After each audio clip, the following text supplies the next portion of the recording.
told Mr. Washington I wanted to become a disc jockey. Someone asked me to tell this story.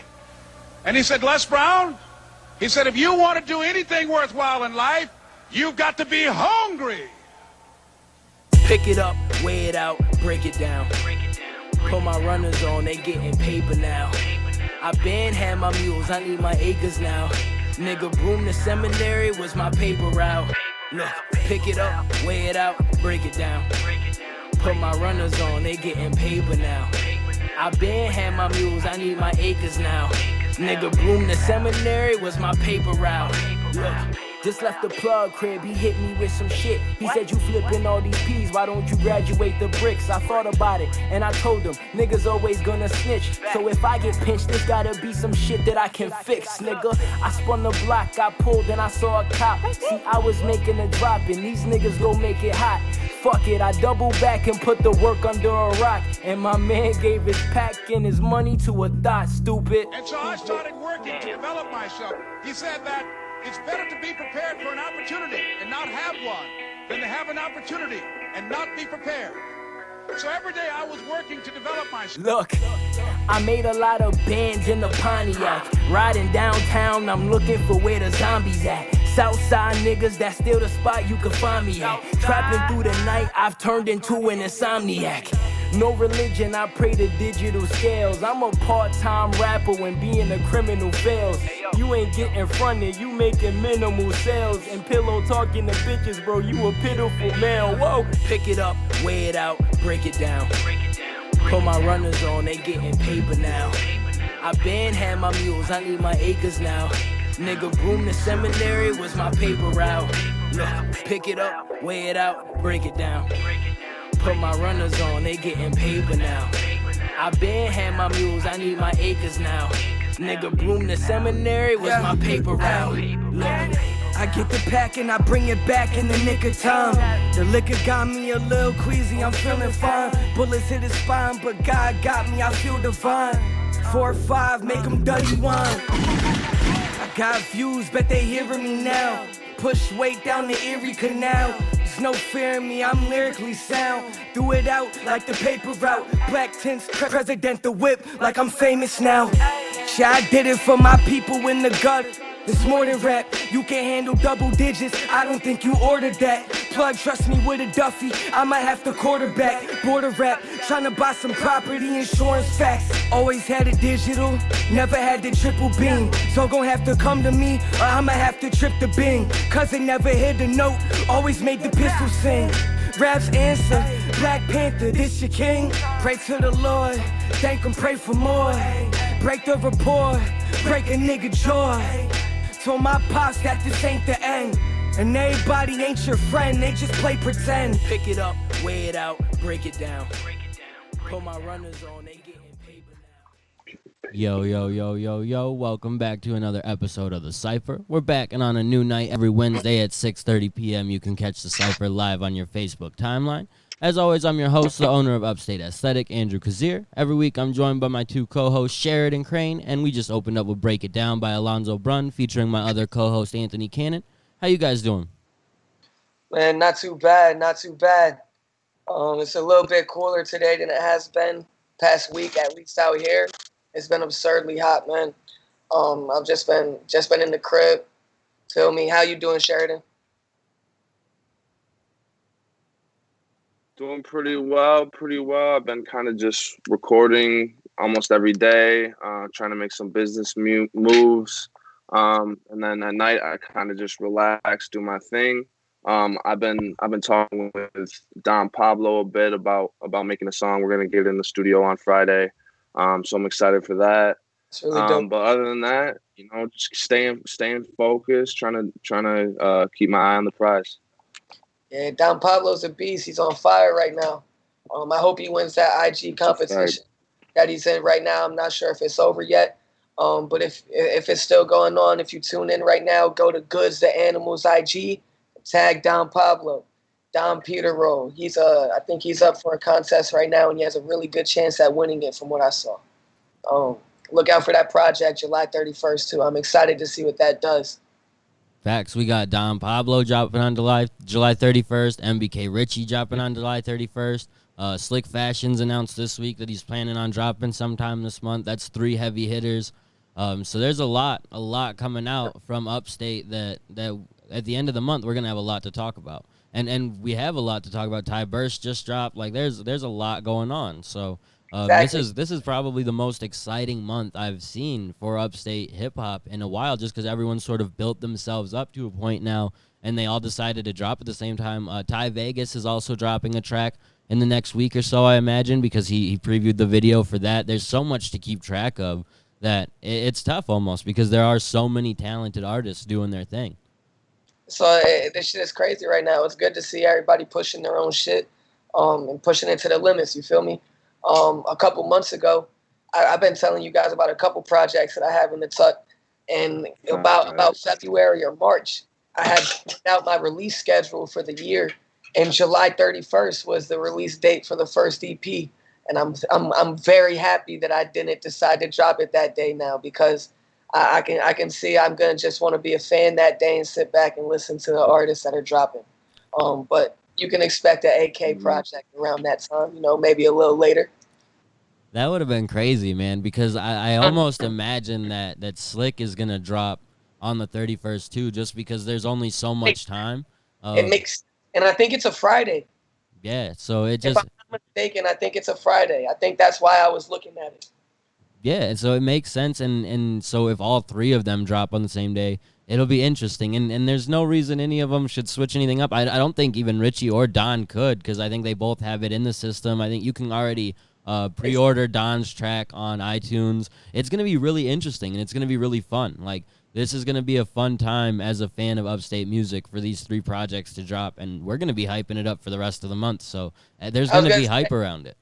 The episode that week is going to be fucking crazy. It's going to be crazy. And like you said, nobody should change it just because somebody's dropping. I changed it because it didn't make sense. But it's going to be great. It's not the competition that it might be hopped up to be. It's just going to be a great day for Upstate hip hop in general.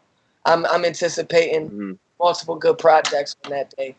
Facts. And if they want to be competitive, that should be even more of a reason to drop, to see who's got the better project on that day. These are 3 legitimate, like, heavy hitters in the area. Don just sort of starting to make a name for himself, but we talked about it a little bit before the show.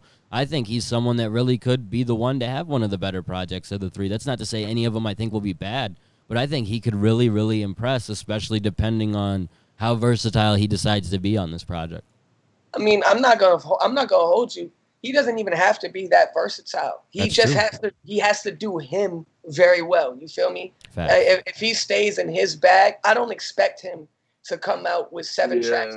So if you think that, you're probably gonna be disappointed. Yeah. I would just expect him to get his feet wet, and really just bring 7. I think that's how many songs it was. 7 solid songs, and I've heard 2 of them so far, I think, and I can tell you they're fire. I'm on one of them. And shit, this little nigga might have got me on the track. You feel me? I had to come punch him. So I can't wait. It's gonna be a good day for Upstate.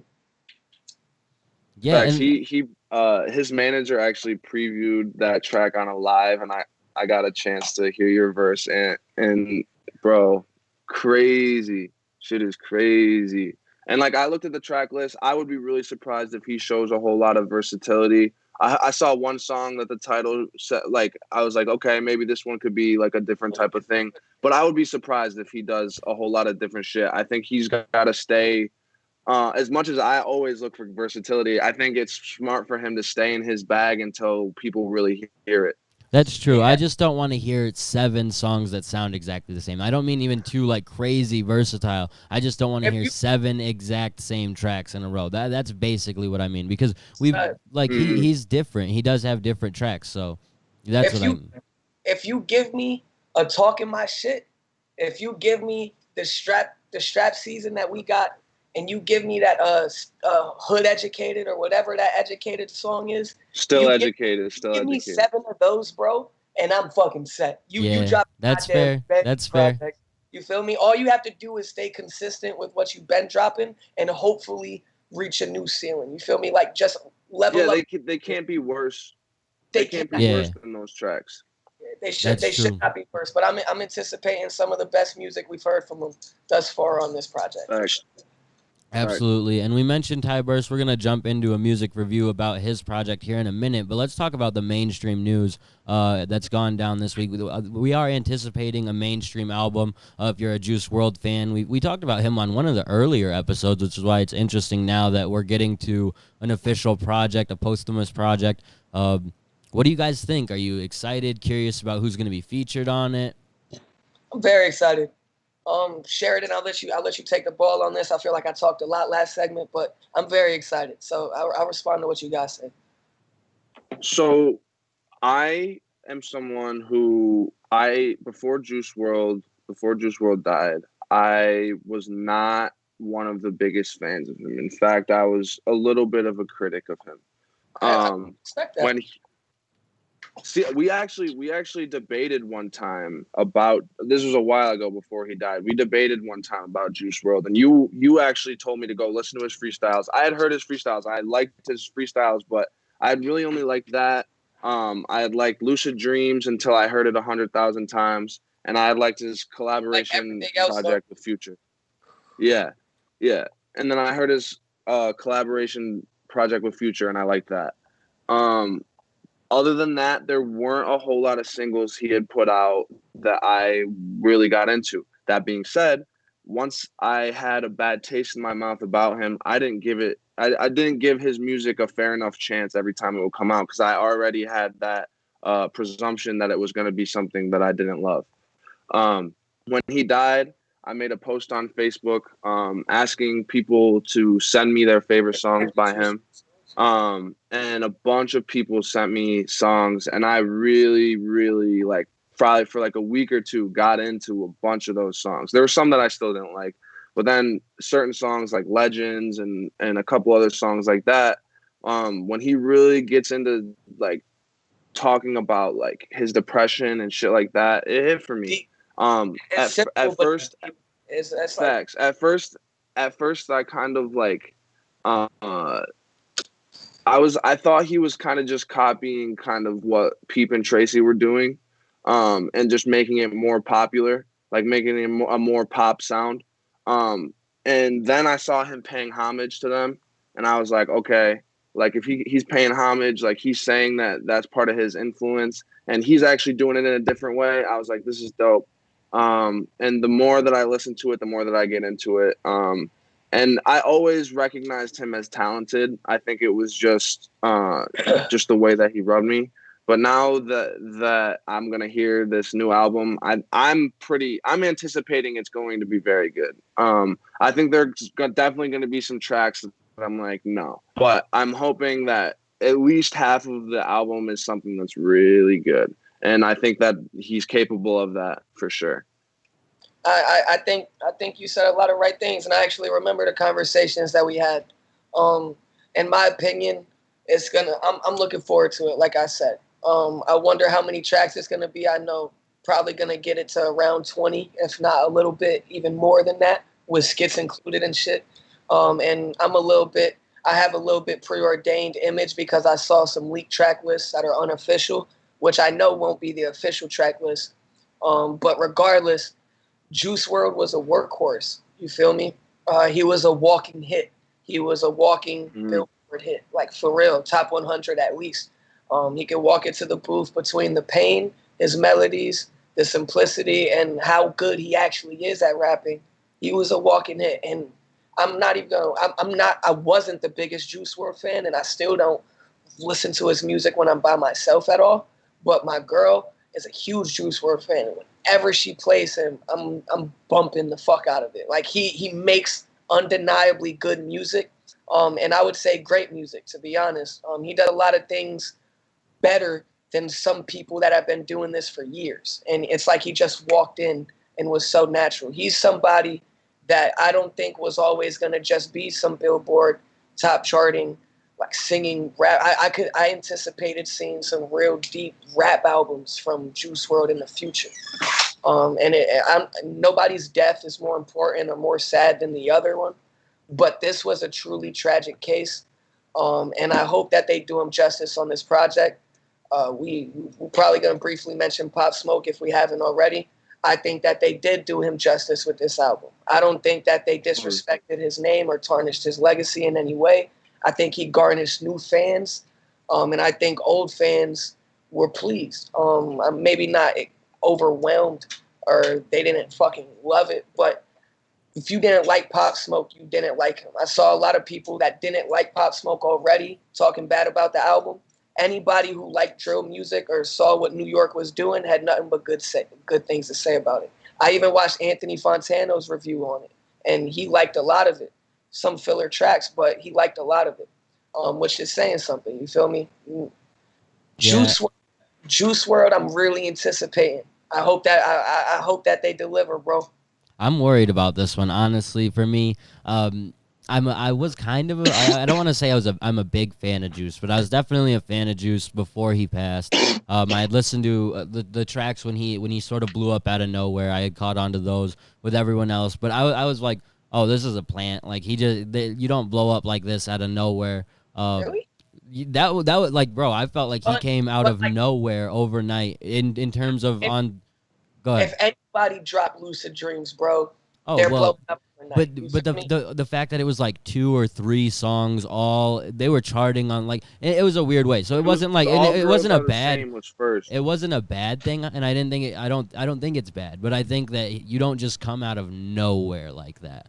With 3 he came out of Chicago backed by he real did Cole gangsters Bennett. that were already. He came out of Chicago backed by real G's that were already in the music industry. You feel me? That's all you need. You get that one hit, and you That's know. fair. That's feel me? fair, Like, but it was a lot, man. It was for during. Go ahead. And it might have just been because I wasn't super familiar with him before he blew. Like, I had no idea who Juice WRLD was or anything. I really don't think many people were. He's younger than I am. You feel me? And I'm young, bro. Like he just came in so hard. And it's a testament to his talent. Like he has such talent that it's not unbelievable to say that he just came up with 3 fantastic songs and immediately became a success because he is that talented. It's just the way it all happened almost overnight. Like for him, it really was like an overnight success type thing. But I didn't hold that against him. It was just kind of like, oh, you kind of just came out of nowhere. Is mostly my point with that. One of my favorite sayings is one overnight success took 10 years in the making. Yeah. You feel For me? sure. Like I thoroughly believe that. I don't think he just necessarily came out of nowhere. I'm not privy to what he was dropping before Lucid Dreams. I'm not gonna hold you.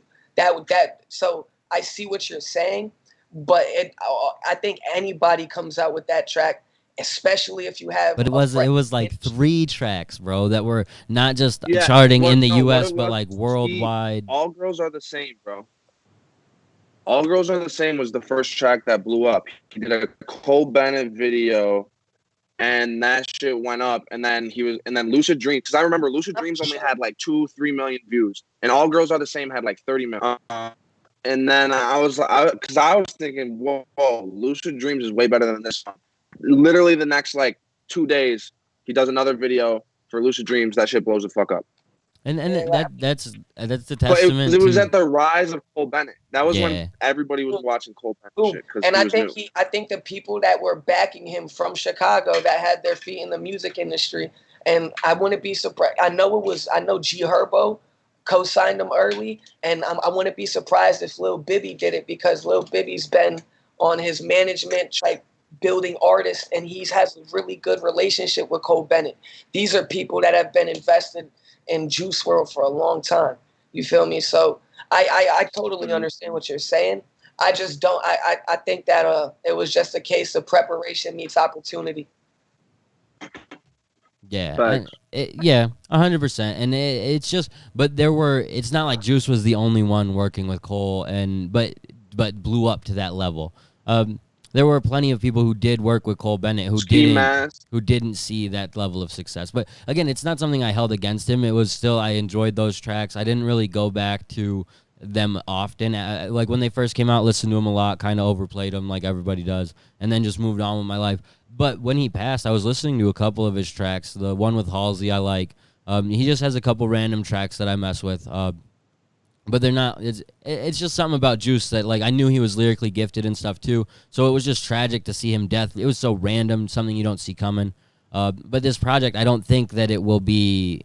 I don't think it will live up to it. I think that the Pop Smoke project we got was probably the project Pop would have put out. Maybe not entirely. There would be tracks he would change. He would change stuff about it. But that's what he was working on, getting ready to release next. I think that this is going to be a compilation of what someone or a group of people think are the best Juice Wrld songs, because there are so many to pick from. And it will become this project, and they will hope that it's the best. And they have what looks like a bunch of strange interludes from what I've seen, both leaked and on track listings. So if these interludes are legit, and then they're selecting like 16 other tracks to go around these interludes, I don't think that it's going to be very good. I don't think, especially comparing it to what Pop just put out, like I think they're crazy for dropping after Pop. Exactly. I think they're a little bit crazy as well, just because I'm sure they didn't expect the album to be this good.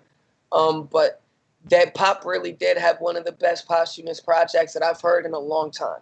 In a long time. Circles was amazing.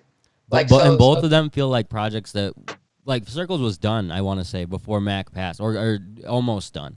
It seemed like they definitely made posthumous changes to it, but those are two really amazing projects. You feel me? Especially to come from dead people, as frankly as I could put it.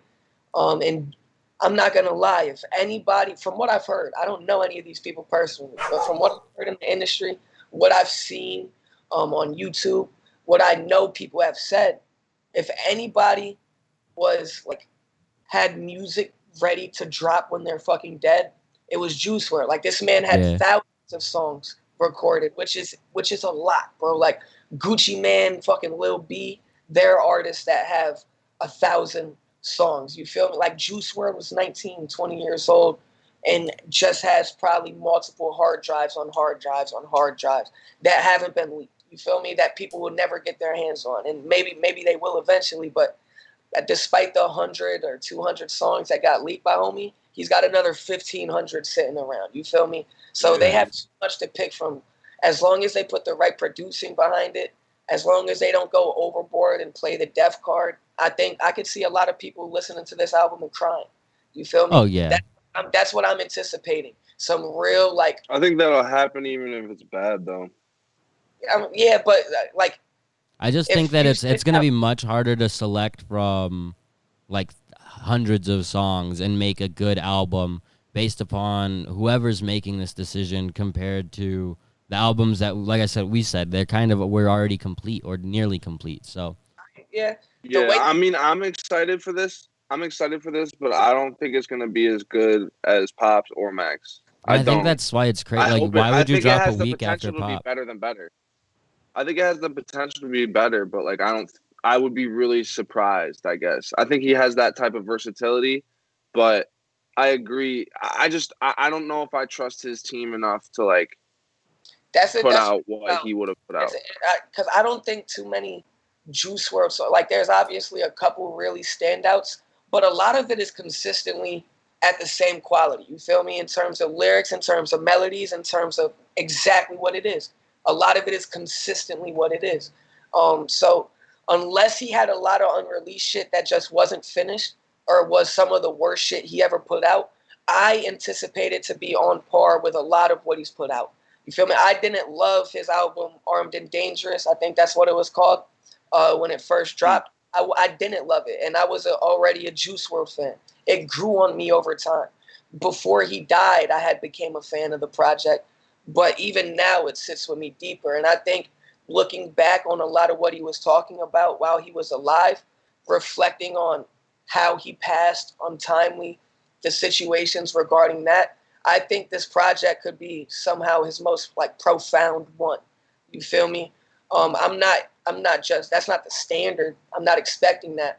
But I wouldn't be surprised if this is one of his best projects. I hope it's his best project. I do too. Yeah, and I'm there with you in the fact of I just don't know what his team will do. The people around putting together Pop's album, not just 50 Cent, but Steven Victor, and the people around those are people who I have faith in making those decisions that are going to be the right ones. In this situation, I'm just hesitant to say that it's going to be a very good album. a great album. And honestly, It's gonna be I good. don't. It's bare Yeah, minimum. yeah, It's gonna be good. You feel me? yeah. He's a walk. When I say he's a walking hit, I don't know too many. Like I can't say too many artists. Some artists can drop music and it's a hit because of who they are. But when you go into that class of artists who whatever they do is gonna be at least a good song, you feel me? That you can the vibe, the melody, you'll be able to rock to it. Like I'm anticipating at least at the bare minimum a good project. Yeah. I'm anticipating that, but I'm not gonna say that it definitely will be at least a good project. I can't say that because I've heard, in my opinion, I've heard plenty of Juice WRLD songs that I think were bad. That's what I was gonna say. I think that even I I might not like it, even if it wasn't a posthumous album. I would say because I don't love all of Juice's projects from top to bottom. They're almost always too long for me. And while I do love versatility, he like gets his last all over the project. place sometimes. Which people love that, but it's just not for me. So I don't.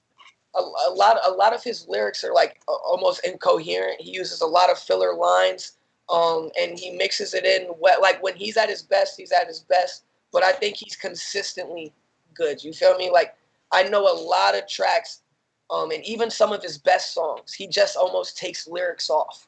You feel me? It's like it's so blatantly filler, but that's what happens when you freestyle. When I say a walking hit, I'm just talking about he's going to say some slick shit that's catchy. His melodies are going to be there, and the production is gonna bang. Hopefully the features come, and I really hope they just use production that caters to him, and they don't take his vocals and just rearrange everything. Like they should leave some as are and build them to what they could be. The way that this album fails, in my opinion, is if they pull random features like they always do, and if the production isn't there. I don't think it's going to be from Juice WRLD's lyrics or his vocal play, you feel me? And that goes back to you guys talking about his team, but I have a little bit more faith in them than I think you guys might. And I don't know who it is, though. I know Steven Victor, I know 50 Cent, what they're capable of. I don't know who's taking hold of this project, so maybe I'm putting blind faith I think his girlfriend has a lot to do with it. And if I put faith into my girlfriend, if God forbid, if I died and my girlfriend had to drop my fucking project for me, she's going to drop what I wanted, right, and the best project that I could possibly have. So that gives me a little bit more faith. Yeah, and that's an interesting point because while I say I don't have faith, you talk about features, and that could be something I feel like most people might end up being disappointed in because I think they will stay true to the features that he might have, which won't be big name superstar level features. It's going to be people that he was actually close with and worked a lot with. So we're not going to see these because I hope so. I would disagree. I think they're going to go the superstar route. They're going to have to keep a couple close to home. But Juice WRLD was also starting to branch out and work with bigger artists. And like he was guaranteed, like the Eminem verse he did while he was alive. Yeah, that's true. You know what I mean? Like, if you get on M's project, I guess it's hard to talk about. Different at that point. I damn sure don't want to hear an M verse on this project though, and I don't anticipate it, but I would never. What is dropping this Friday? What? Eminem featuring Kid Cudi, or Kid Cudi featuring Eminem. I'm not interesting. That's interesting, right? A little bit. I mean, not necessarily in a good interesting. It's like no, I'll give that a taste, but I probably won't like it. Nah, it's gonna be weird, bro. But that's what I thought about M featuring. What the fuck? So, but it's an interesting one. It's one that once we talk about it next week, I think we'll all have different opinions and we'll see how it goes because there are so many with posthumous albums. That's the biggest thing that bothers me is when you just get apparent features that don't really make any sense. The project, like I said, either way, I don't necessarily know that I would love it. So I'm just going to go into it with an open mind in that case. But once you start seeing just a lineup of just stars who you know probably didn't actually work with Juice at the time before his passing, that's where it's like, I don't know, bro. Like, think about it. Just think about it. And during when Juice was alive, who the fuck wouldn't want a hook from him? Yeah. Who wouldn't want a verse or a hook from Juice WRLD? And typically, if rappers mutually respect each other, they go song for song. Yeah. So money is exchanged, but they go song for song. They normally send something back and forth. So I think anybody would have been stupid to not have contacted him while he was alive if they saw his rapping capability combined with his chart topping capability. You feel me? But was he like really reaching out to? I mean, obviously you would want to make relationships to continue to grow. But I mean, but he obviously like he was a fan, dude. He was a fan. He told artists, all the artists that he was a fan of, he would hit them up and be like, "Let's make music. I've always loved you." Like, I think like Juice WRLD. That's and fair. Mac You don't just pull up with what? Didn't he do a full project with Future like out of nowhere? So yeah, I mean that's fair. Good point. Let's keep it moving a little bit, but still somewhat related. We're talking about Pop Smoke and his project. So let's talk about the track that was apparently removed from this project due to the Drake and Pusha T feud that apparently will just never end. Apparently Push had a verse on the project that was taking a couple shots at Drake. I don't know if you guys have heard the track or the verse, but Push did address it. He said that he wants his verse pulled off of the deluxe version, so there's no drama. He's also said that Drake made them pull the verse off of the deluxe version, so there is drama. But it's all very interesting. I don't know. How much have you guys heard about this? Have you heard the track? Anything? I haven't heard the track. That's the one thing I haven't. I've read all the lyrics to the song. I couldn't find it. Yeah, I couldn't find it, but I didn't look too hard, and I don't have Andrew's plugged. So, but I've read all the lyrics. I stayed up to date with the ats and the story mentions. You feel me? Pusha T. Young Thug got involved. Yeah, Young Thug told Pusha T he don't respect it, and Pusha T, in one of many things he said, he was like, I never needed. What the fuck is a Young Thug? Like, why would I need your respect? Like, he did also say too that Thug's verse was the last one put on there at the request of Pusha T. So, yes, bro, he said I asked for Young Thug to be on the track. Like, if it wasn't for me, you wouldn't even been here in the first place, bitch. Like that. And if that's true, that is just checkmate. You feel me? Like, Thug, sit down. I think Pusha T is petty. But it's almost a pettiness. Yeah, I think he's corny. Nah, I'm not at the point of corny yet. I think rap beef extended is corny in general. You feel me? I think that's what I'm talking about. I mean, but like, it's not just Pusha T. Drake is subliminating. He's sending subs every time he can. Okay, but why if Pusha's okay. If Pusha's as cool as he thinks he is, bro, I'm supposed to hold Pusha to a higher standard. Pusha is trying to play the bully. Anytime you bring it up, anytime you come around here, it's cloud chasing.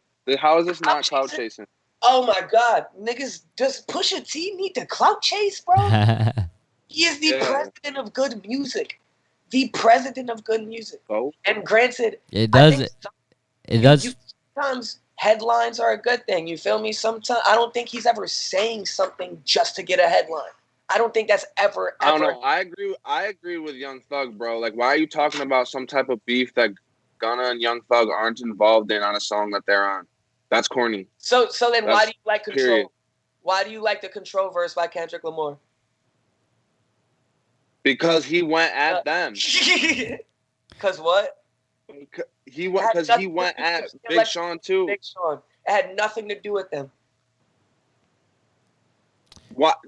Did he not mention Big Sean? But they didn't know. He didn't know till the song came out. But it was Big Sean's song. That's his label's fault.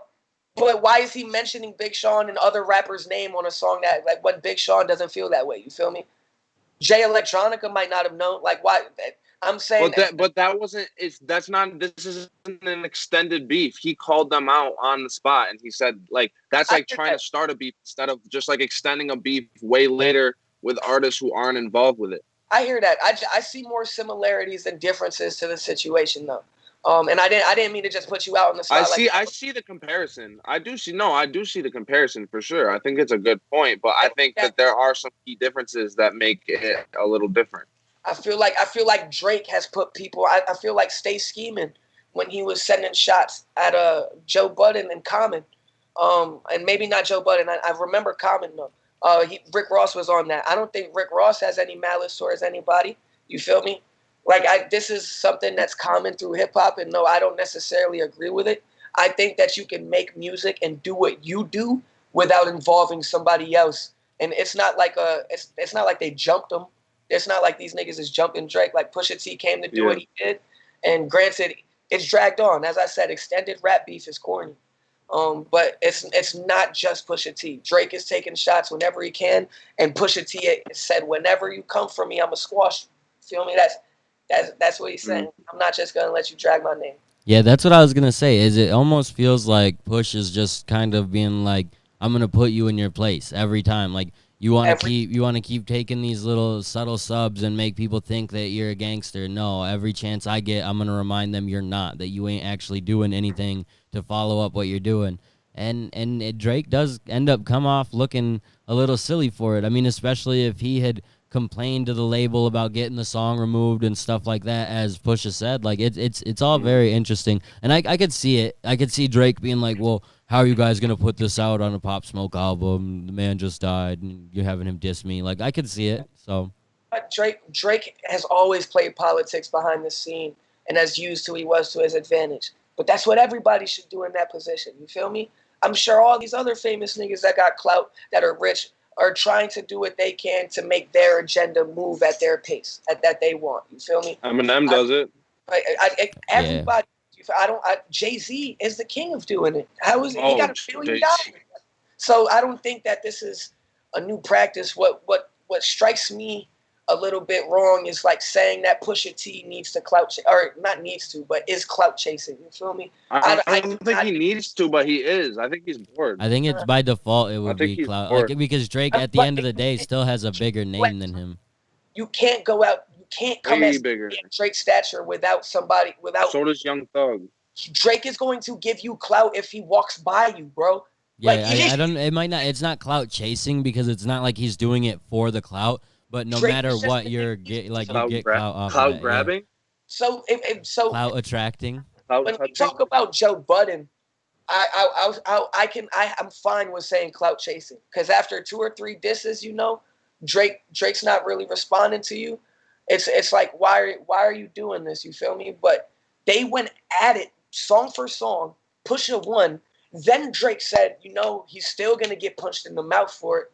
He's still gonna get punched in the mouth for it. I don't play like that.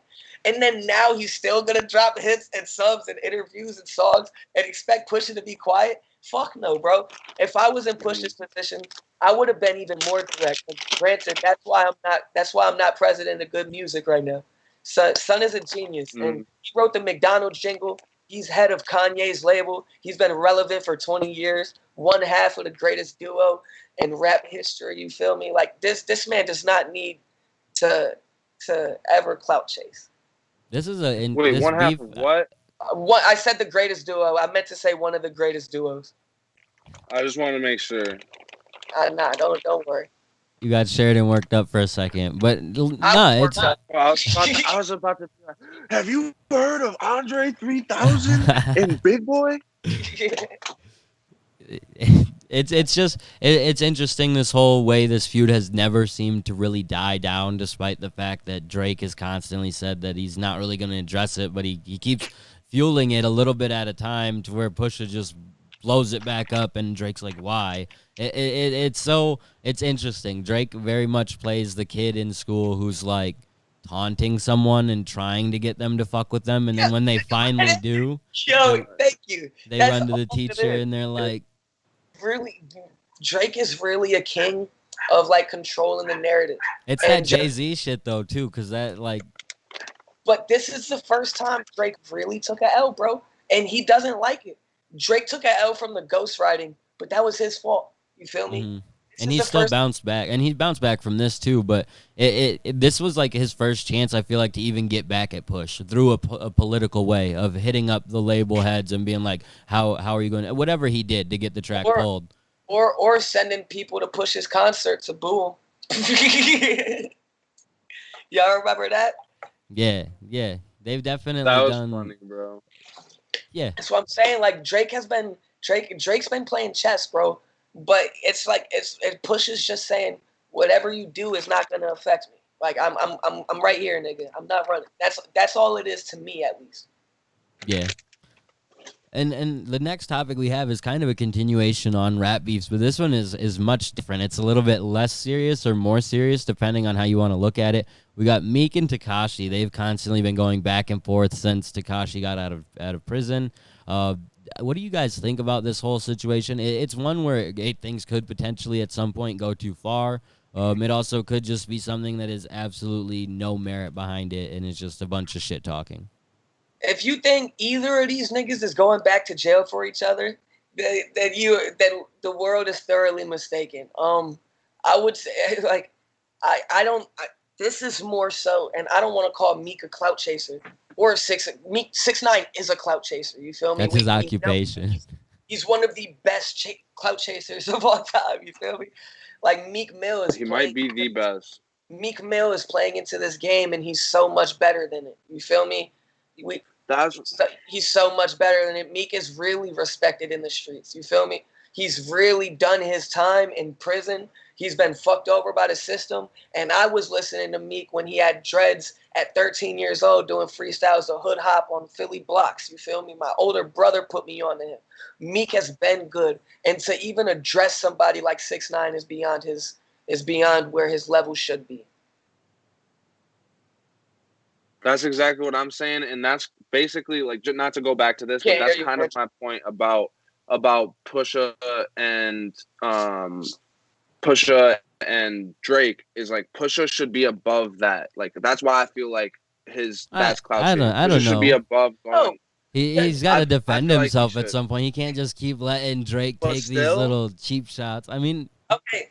Why does he have to stop just because Drake said it's time to stop? But 6ix9ine keeps taking little cheap shots at Meek Mill. But he's 6'9". Why does he's 6'9", bro? But it is Drake. Yeah, 6'9" is at his crib taking cheap shots at every fucking body. Like, oh, I can't wait for these niggas to respond. Which nigga is gonna respond? He used to be. I don't think it's everybody anymore, but he's definitely at some of the bigger names. That's yeah. Bro, when he first got, he came out gunning at everybody. Yeah, when he first got out, I got on Snapchat every day. I would scroll over to Snapchat. The first story in my news would be 6ix9ine went at somebody. If Drake disses you today, Sheridan, are you not gonna try your hardest to write a fire rap diss, bro? Like, are you kidding me? If Drake is subbing you with a song, are you not gonna respond to that shit? That's what the thing about this is this. I don't even feel like this beef is ever gonna make it to music. Like I don't think Meek is gonna address Tekashi in a track, and Tekashi might say one or two things, but I don't think he's capable of making a legit diss track. So no, I feel like I'm not gonna. Akademiks is the most likely to make a diss track out of anyone in this. yo, you know what's the greatest rap beef of all time?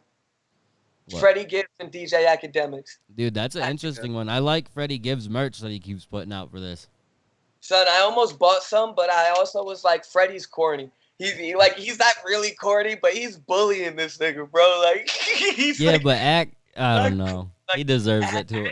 Wow. I was just gonna say that Act deserves it. Everybody bullies him, no. This nigga. He sets himself up for it. The nigga, Freddie was he got bullied by Lil Tracy, bro. Lil Tracy stole Akademiks' girl and then gave her back. And then gave her back.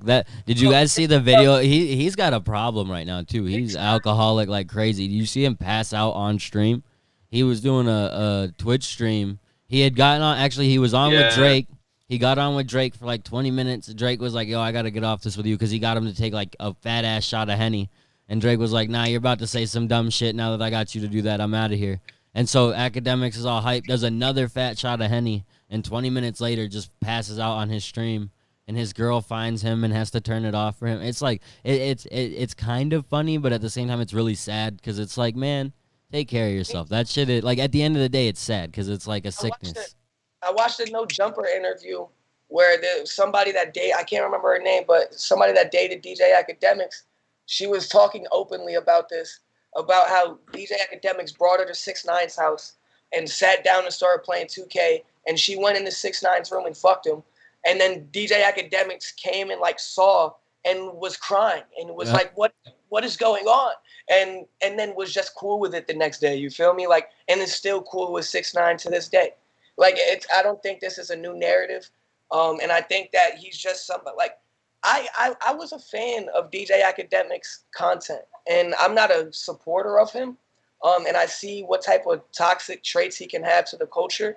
But I'd be lying if I didn't say for years I was watching DJ Akademiks' channel, and I was watching Everyday Struggle. I was definitely watching Everyday Struggle, but I like to see him get bullied by Joe on that shit too. So I watched Everyday Struggle for 6 months after Joe left. When they went through 3 different hosts, and I still watch that shit.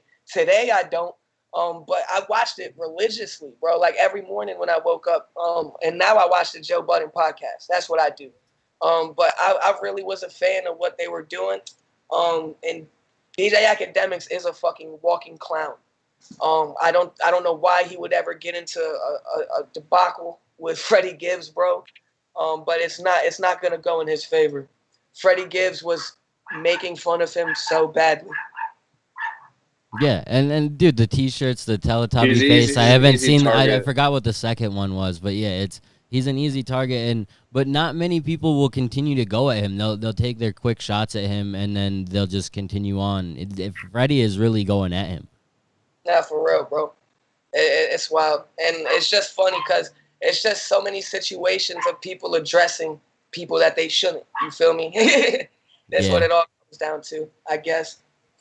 And Akademiks being a part of this whole Meek thing, like in terms of things going too far, he will probably be the one who something could actually happen to. Where if he gets caught out in the streets by the wrong people that are associated with Meek, it ain't gonna take much for them to slap him up at the very least, bro. Meek is because people people are just tired of like him and because you mentioned the toxic traits he has to the culture and what he does to negatively affect black artists and artists in general, but specifically black artists that come from communities where there's violence and crime and all this shit, and he blows these things out of proportion or just makes them into bigger situations that I could see someone like Meek being like, you know what, someone has to do something about this and no one's going to. And maybe not me, but someone that's close to me is going to be the one to do it for me. So, who do you think has more money though, DJ Akademiks or Freddie Gibbs?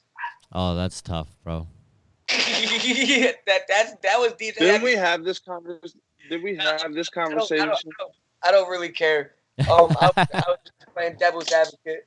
Like I saw Joe Budden on Joe's podcast. He was talking about this shit. He said something that's really just facts. Like, both y'all niggas rich. Like, why are you arguing? Who cares?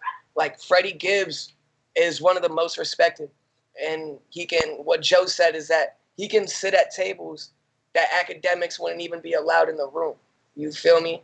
It doesn't matter what type of money you have. You'll always be a cornball. And that's some deep shit. Money will never make you cool. It'll never put you any type of respect. And all that shit is fake if you think it is. Don't let it get to your head. And I think this is a classic case of that. Yeah, especially as corny. Like, Akademiks is really corny, though. Like, you don't, no matter the amount of money you have, like, you're not coming back from just the goofy nature of that dude. I don't know.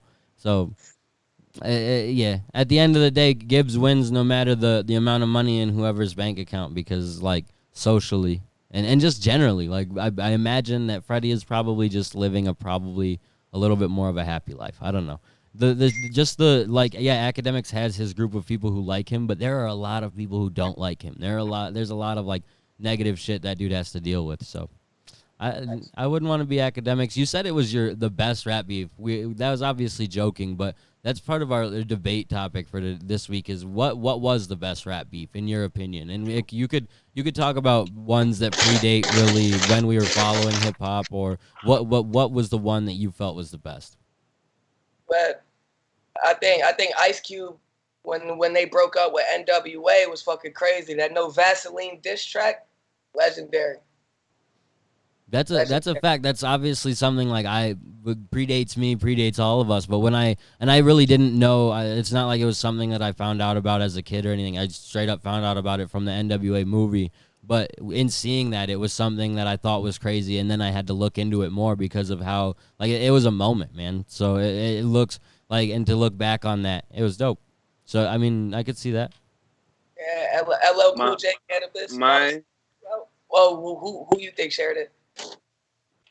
Mine would be Nas versus Jay-Z, just because I think they're both two sides of a similar coin, and the fact that they were able to go at each other and both perform at, in my opinion, the highest level of any other rap beef. It's just impressive to me. And Ether's my favorite diss ever. No Vaseline's a very close second. But I think like, bro, I love it. Pocket Big. Those are two heavy caliber diss tracks. I still can listen to Hit 'Em Up or Who Shot You. I will not really be tuning in to Take Over by Nas or Take Over by Jay-Z or Ether by Nas. You feel me? And they still got replay value, don't get me wrong. But I think in terms of just rap beefs in general, I brought up No Vaseline because it's a great diss track. But in terms of impact and shit, bro, I think Pac and Big might have that one.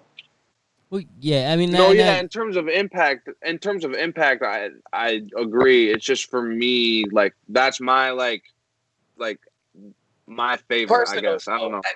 Facts. Yeah. Yeah. And I almost kind of agree with Sheridan just because looking back on that one. Okay. Well, just looking back on that beef, and it's one that's like almost held the test of time. Like people constantly still argue about, and a lot of rap beefs. That's the point. They hold the test of time. But that's one conversation that every time I hear it, I can almost be swayed in a different direction based upon how I'm feeling, because they, like Sheridan said, these are two of the most legendary artists in the game going at it. So I don't know. Yeah, I just it's lyrically. I think it's lyrically the best. Like lyrically, I'm talking disrespect wise because that's where I go rap battle. I feel you though. I think who do you think had the better track between Ether and Takeover? Oh, Ether, 100%. That's my favorite. I got you. Yeah. Well, and Sheridan's definitely not a Jay-Z fan either. Too. Yeah, I was gonna say. I'm a Nas guy, bro. So it's kind of hard to ask me that. Yeah, and everyone watching, sound off in the comments. Let us know what you think was the best rap beef. If you agree with one of us and maybe we didn't mention why or whatnot, let us know. If you agree with Ant's initial take that it's DJ Akademiks versus Freddie Gibbs, let us know. Yeah, but that covers all the news we had to talk about MGK. this week. MGK versus Eminem. MGK, good. Let's go ahead and talk about a local album that just dropped this week. This was one that kind of came out of nowhere. Ty Burst decided to drop this in coordination with his birthday, I believe, and so I thought that was cool. It was kind of out of nowhere, at least for me. I didn't know that it was coming, and I was excited to hear it. So we're gonna actually open up with a track from that and then talk about it. Let's get it. Bigga Burst.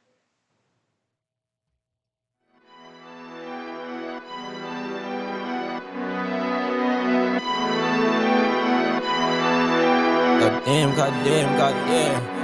Oh, yo. Wait.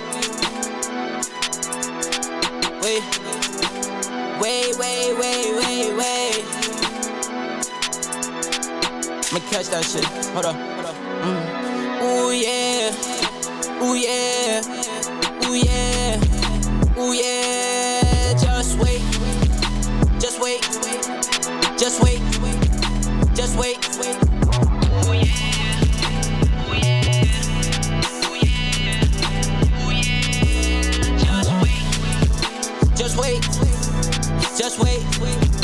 Just wait.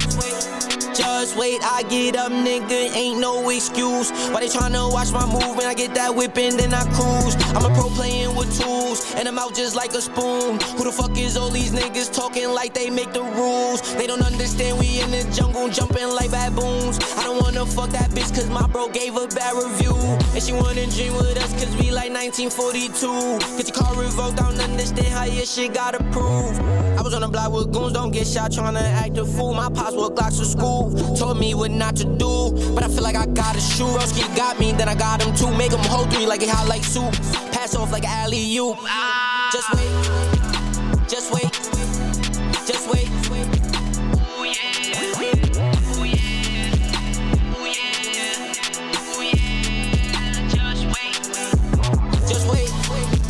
Just wait.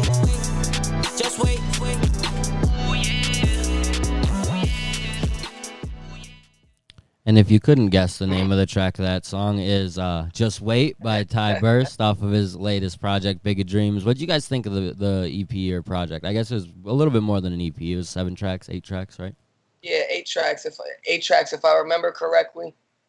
Excuse me. I thought it was really dope, and it was a surprise EP, so there was no real expectations besides for Ty Burst to be Ty Burst. I don't think it was by any means worse than what he usually puts out. No. Excuse me. I wasn't like too impressed by, like, he didn't surpass his ceiling on this project. You feel me? But it was consistent, had many bangers on it. The visuals for it were crazy. Production wild. You know, he's really good with the industry flows. This track specifically, the first time I heard it, I got a little bit annoyed by the chorus, I'm not gonna lie. But I'm like 15 times in now because I can't stop playing it. You feel me? I think it's one of those tracks that just grows on you, and it's such a banger. Like I'm like, just wait. And you go over the drill beat, he did it properly. A lot of rappers can't transition onto those real. It's hard. It's a completely different sound, sonically, flow-wise. So he found his pocket. I wish the verses were a little bit longer, or maybe I can't say I wish the verse was longer. I wish he had another verse. That's what I'm gonna say. You feel me? Two verses on this would have been crazy. But the project, I'm happy with it. So I'm gonna say this as like a Ty Burst fan. I wasn't really a big fan of this project, and honestly, I honestly really didn't like this song specifically. I don't know if it's because I wanted him to do something different. I love the beat and like the way he was like building it up. I was like getting hype. I kind of wanted him to like go like faster. Like I wanted like more, I don't know, like up tempo from him on that track, and I just didn't ever get it. I felt like it was kind of like he built me up a little bit, and I didn't really ever feel like it hit its climax. My favorite part of that track is when he speeds it up a little bit. So I see what you're saying. It's just such an up-tempo beat. I wanted him to like stay with it. You know what I mean? And I just felt like he slowed it down a little too much. And like he's one of my favorite artists in Upstate, so I don't want him to think that like I'm talking down or anything. But just this project wasn't really it for me. There were a couple of tracks that I dug, but I don't even remember the names of them. I'm gonna go back a couple more times and see, maybe I'll have the same effect as Anthony, and they'll grow on me more. But I mean, it wasn't awful. The quality was good. There were definitely some great moments. And in general, it didn't turn me off to his music or make me think he was any worse of an artist. I guess I'm ready for more from him because I know what a good artist he is. And I want to hear that really come out. I heard you. I hear that. Like I said, it didn't push his ceiling, or he didn't show too many new things on this project. But I think as far as what he's been doing recently, it was consistent. And the visuals, like, he's a workhorse. He's definitely one of the more consistent artists in the area. And I think I hear what you're saying for sure. I think I like the project. I just know how good he is. But they're valid criticisms. Yeah, and my biggest critique, like from just a general critique of it being an album, is because I didn't like this track either, and I thought this was a rough way. If you're a new fan or someone who's never heard Ty Burst before and you're checking this out for the first time, this is a hard way to get into it when it takes maybe a minute before we even get past him saying "just wait," or he might say a couple things, but there's really not much there for almost a minute into it. And for like when you really think about people trying something new or listening to something new, how far will they get into that before they're like, I'm gonna either go to the next song or just a whole different artist? So that's where, from a strictly critical standpoint, like, that's a bad way to open your album, I feel like. Other than that, I thought as the project actually progressed towards the end, I liked it a little bit more. I can't, like Sheridan, I can't name the tracks exactly off the top of my head because I only listened to it probably 2 or 3 times over the last week, but There were some that stood out at the end where I'm like, okay, this is what I was looking for, and so a lot of it too is because this just isn't necessarily my type of music, but some of it is, and that's where Ty Burst it fluctuates for me. I like a lot of his music, and I can appreciate all of his music because I can see how talented he is, but it's just not all for me. But this one, yeah, my biggest critique is honestly, I always hold high regard to an intro track and how it is important to new fans and even your old fans. And I just didn't think that was a good route. Maybe for your outro, like honestly, that's probably would be a much better outro to close out the album. But that's just me. I mean, even I that's another valid criticism, and one that I actually agree with. In terms of an intro, this wasn't really too much of a hit for me, but it hit like a single. But the whole project was just a compilation of singles. You feel me? That's how I felt. It wasn't no types of concept. This was like a thank you for rocking with me. This is what I've been doing. And maybe it was more than that. Maybe this was a big project that he just wanted to do a surprise release. This struck me as, yo, just hold this off until I can give you the full meal. Here's the appetizer. Yeah. And he dropped a couple of these. Didn't he drop a couple of these before with the videos? At least 2 or 3. The tracks are better with the videos because he's really creative and he gets really high quality videos. He's really good at flexing, but even when it comes to videos like that, or even the skits that he does, homie is super talented. And we got something in the works that I can't really speak on. That's gonna be almost similar to a posse cut, and I think it's gonna be different. If Typer, I think he's on it. I'm not sure if he confirmed, but I'm pretty sure he did. So we're gonna put a bunch of different artists on the same track, and niggas are coming for each other's heads. We're all rapping rapping our asses off. Alonzo Brunn told me that Ty Burst lyrically is top 5 in upstate New York. And I was surprised when he gave me that tape because he's not a lyrical rapper. That's not what he relies on. You feel me? Right. But I've heard little freestyles and little snippets and even some songs where he's really shining bar for bar. And I think that's what you guys are coming to. Like, it's not like he was the most out of the box thinking on this. Some of the songs weren't too deep. The chorus was really fucking drawn out on Just Wait. It wasn't really a good intro. But like I said, I didn't have too high expectations of this project besides for Ty Burst to be Ty Burst. And I think he was Ty Burst on this project. So maybe next time choose a better track for an intro in case of a new fan. But I do think that you should always expect new fans. You know what I mean? Like I know that it's like you wanna think like just do what you wanna do, but you should always anticipate like you gotta be thinking about new fans. I think there's a huge demographic for shit like this. Yeah. Even in terms of drill music, yeah, this wouldn't be one of my favorite songs. But I think there's a huge demographic for that shit. Just to build up, there's some people that just want to hear him say "Just Wait" the whole song, probably. You feel me? And just dance to the beat and how he's saying it. I think it could have been. He could have cut it down a little bit. He could have added a bridge or something, of course. But I think that there is a huge demographic of people that would hear this track and immediately like listen to the whole thing and be excited for the next song. You feel me? It might not have been your cup of tea or your Sheridan or even mine per se.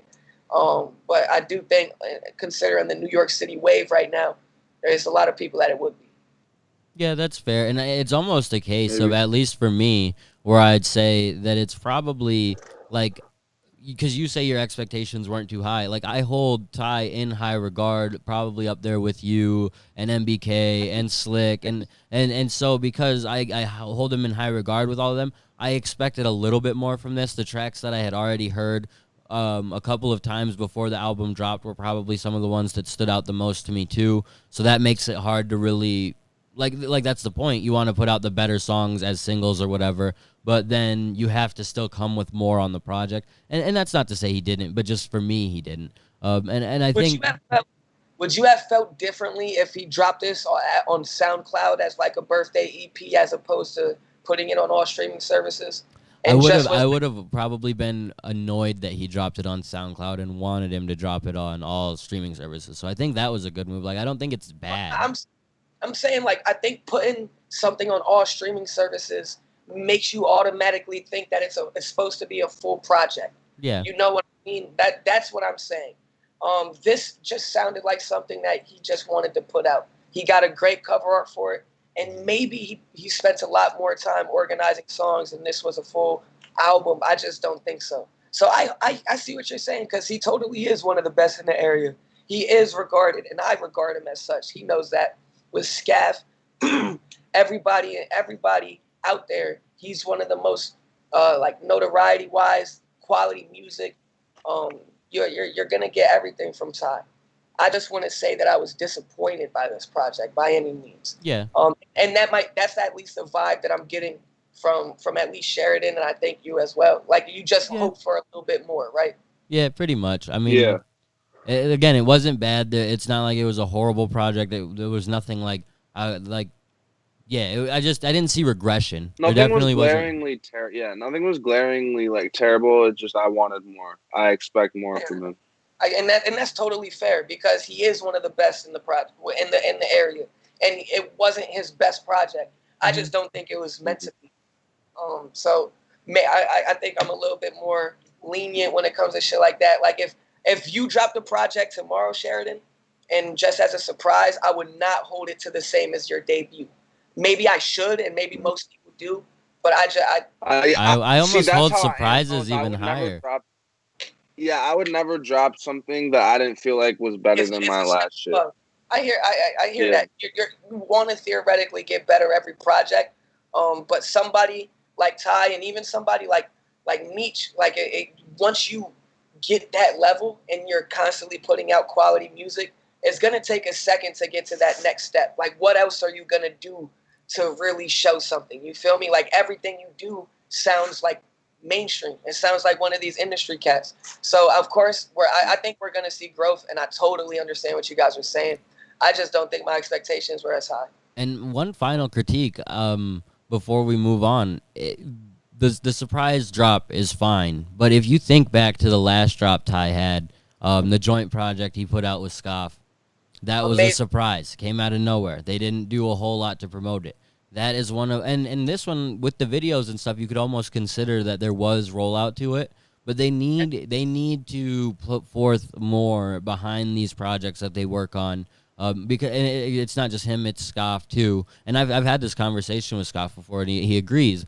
But it's just like, I get wanting to just drop, it's my birthday, I want to drop something in collaboration with this. There should have been anything more to promote that was going on, because again, a surprise is cool. But when you're only dropping projects as a surprise, it's hard to build and capitalize properly. Like, it's just because they're better than that. Like, I think he and Scoff and a lot of the people that they work with are better than that. So why sell yourself short? And if that's your criticism, bro, that's 100%. I totally that's truth. Like, you simply don't maximize off of what you can get off of a project if you don't roll out completely. And that's something that artists learn. But then again, maybe he didn't want to promote this the same as a full project. You feel me? Like, I think... Yeah, I get that. But then you, like, to follow up a surprise drop with another, that kind of felt the same way, because they didn't, like, it was the Heads EP, or the Heads album, whatever it was. That was a good project. It was good, but it was kind of fit the same tone of... Well, no, they were that felt like more of a project that they were working on and trying to construct. And they had the second one that they were planning to drop right after that. I'm glad they didn't, because then you at least can generate hype for that. So what I thought originally Spring Cleaning was going to be a surprise project. Mm-hmm. Compilation of probably 12 to 14 tracks that I had I was just going to drop in lieu of the tour. Probably in late March or early April. That's what I originally was thinking. I thought it would make a lot more sense to stretch it out, and I knew that without a concept, it would be compared to Colorblind, and it would be compared to Blur. I was knowledgeable of that, and I chose against it. But I just don't take points away because it wasn't his best work. And granted, that's what you want. That's always what you want from an artist. I think when we get the Ty Burst album that he wants, he's gonna roll out crazy, because he has the money, he has the ability to get the industry feature if he wants. He has the top-notch videographers around him. He's got the image. He has the sound. He has everything.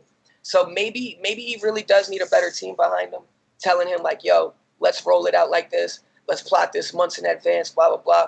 But I think that this is something to substitute until he drops whatever he's working on behind the scenes. But that's just, I don't know that by any means. Yeah.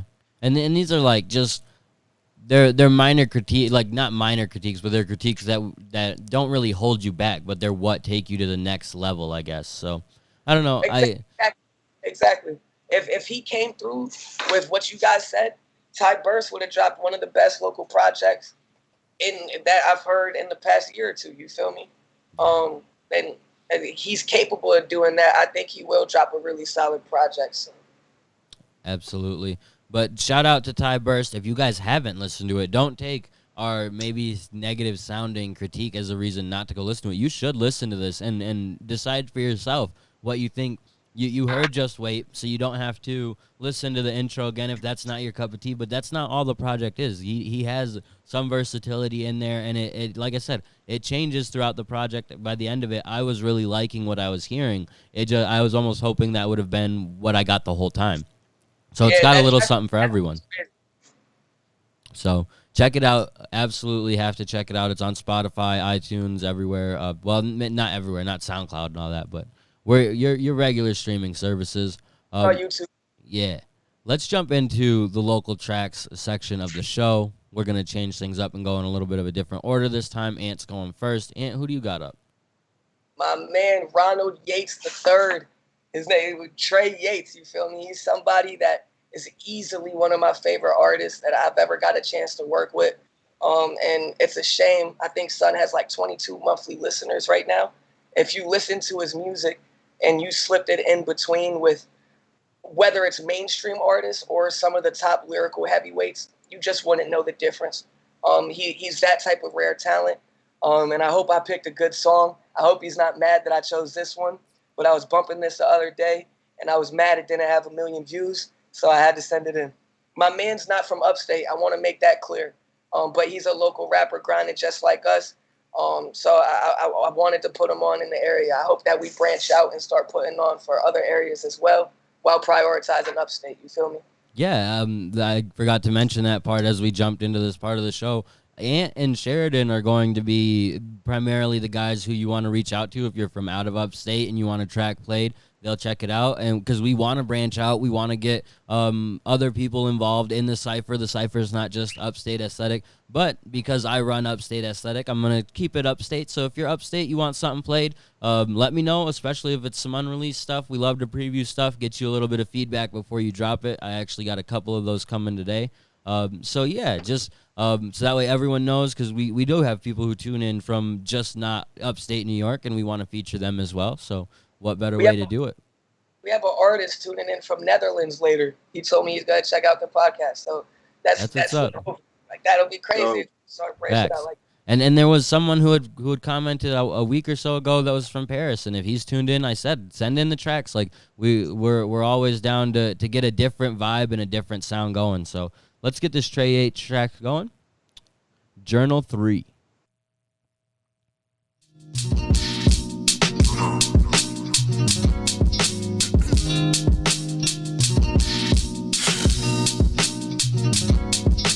Journal entry number 3, on the way home from East Atlanta. Only thing I know were studio photos from my phone camera. Can't even remember half the sessions. I was drunk and in a funk. Must admit it, both extents. Need some bread like it's manna. I just wish at least one of my niggas could be with me. Fake staring at my face and snake stay trying to snip me. And I'm still running the place like treadmills. On my tinting, feel like Timmy. Wish a nigga would, got tension I can empty. And every vice I can think of only has me feeling guilty. But I bet my bitch ain't tripping. Fuck, I'm doing trusted chickens. And I haven't been scared of death since the second I lost my nana. Need to smoke to sharpen up my grandma. Shot mixed with the Fanta. Orange or the grape, I'm elated when I'm faded. To say I'm bitter or I'm jaded is a whole ass understatement. Not a single friend stayed after I moved out of the state except Cam and Dame. Their priorities just changed, I can't blame them. And I'm too prideful to admit I miss every last one of the bitches so much that it's painful. I wish I could have saved them. I wish you didn't dip off, but I'm praying that you make it. What's Malcolm X to an MLK? Didn't I say you were my favorite? I wish I could have seen you off, but instead I said scram, cause we were from texting every day till you pretended we were friends. And that shit fucked me up, cause I trusted you with shit I knew I should've just kept to myself and kept moving. I was just stupid, it all makes sense. I don't think it'll be much longer till I hit the fence. I can't have these niggas wasting time at my expense. Make a bag, but still need 9 to 5 to pay the rent. My voice might be heard, but run the third don't exist. And I can't even say that I'm excited going home. Job drama, yada yada. I'ma just end up alone, probably not $1. I don't end up divvying to these niggas, but I gotta get it. A profitable business been the goal. Got a hoodie on at all times, why do I feel so cold? And I'm still under 25, I don't know why I feel so old. I'm just surprised I'm still alive, not from lack of trying to go. If Cam didn't check on me from time to time, I don't know. It's the same kid who said he's fine and he smiles. I'll be fine, but the smile's all lies and it's wild. Got my phone on me, yeah, at all times, no dials. I know people praying for me, but all I see is trials. If it's so hard for you, I don't know why you don't just quit. This is the only fucking therapy I get. On the verge of suicide, Stevenson won't even commit to calling me on the same day. I gotta wait a week to vent. So God, if you're listening, please say something, please. I'm not busy. I feel lonely. Yeah. My mind's missing. I'll check IG. I've been fishing.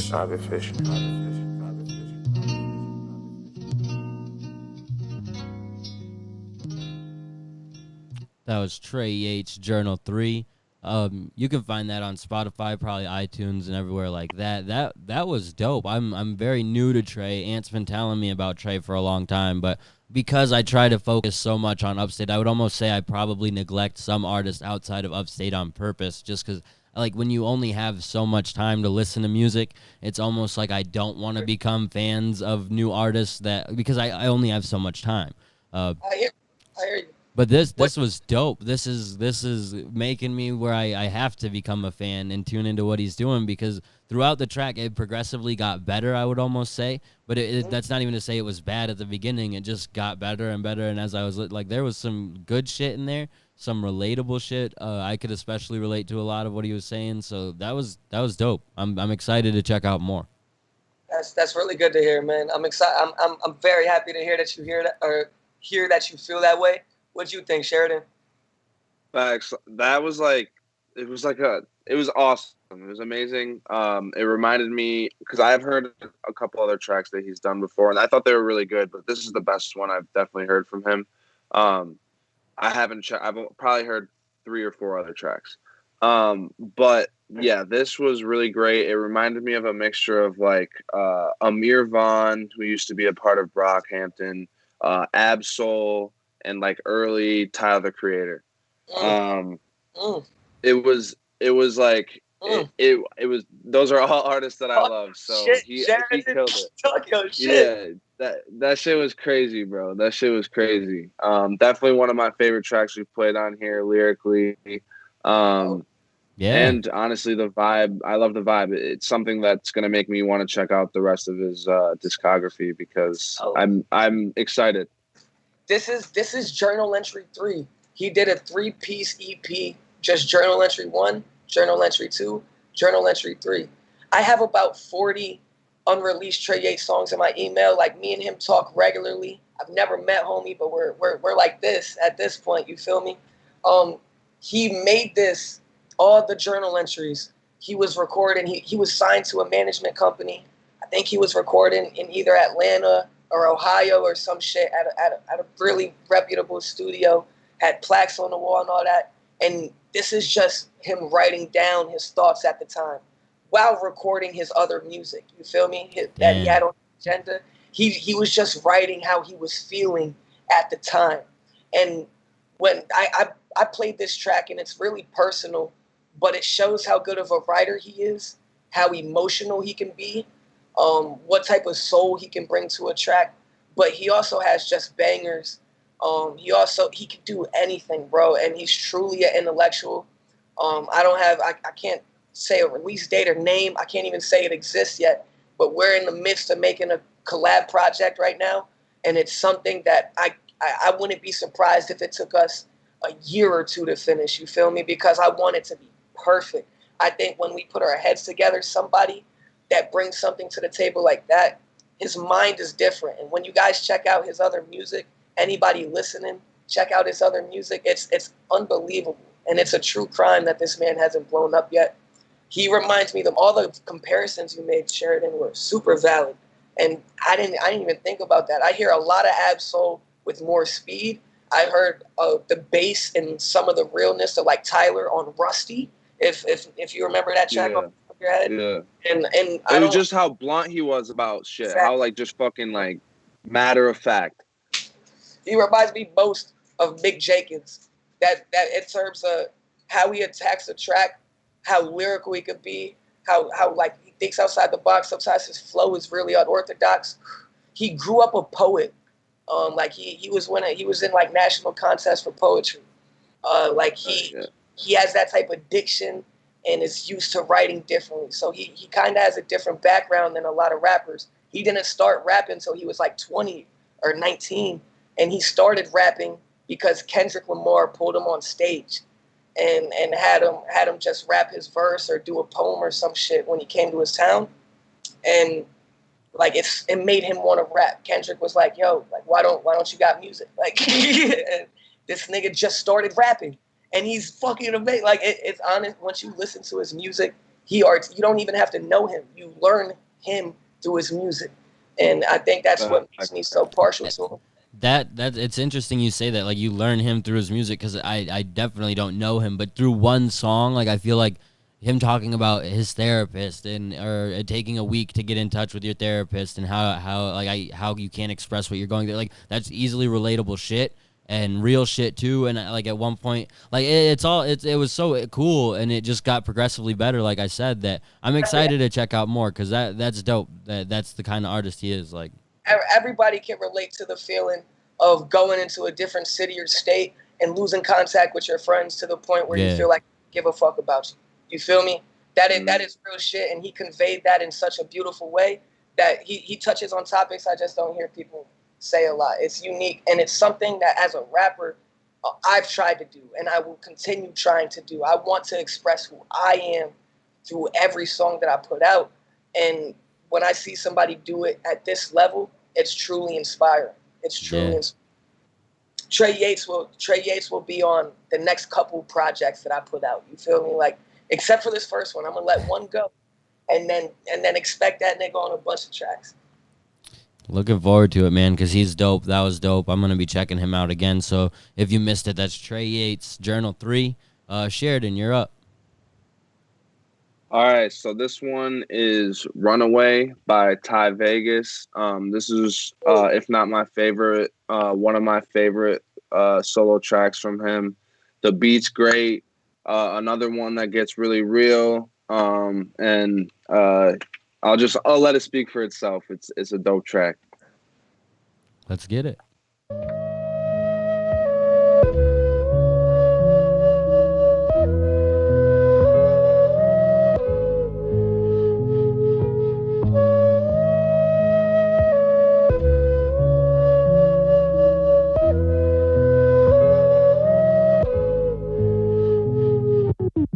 I've been cold, ain't showing niggas no love. I'm driving across the coast, I came a long way from a coach bus. For static, tell them at the deli meat, I give them cold cuts. The gauze was like a sponge, his blows running for it soaked up. A veteran, don't ever try my next of kin. The coat be running through them niggas, made me feel like Edgerrin. James, my game is like him when he played with Kyrie next to him. Shoot like I'm from Duke or orchestrated Duke Ellington. Played the county twice, I pray I never see that cell again. The system never let a felon win, you gotta fail to win. Hold up. We got that white girl, ain't talking paler skin. The jaw trapped the scent, can't even tell it's in. Police asking questions means that they ain't got no evidence. Try and give me soda like I'm passing up my specimen. I ain't got no time for motherfuckers that ain't scheduled in. My motions been affected since it's hard to be affectionate. And you a boss if you call shots and they don't question it.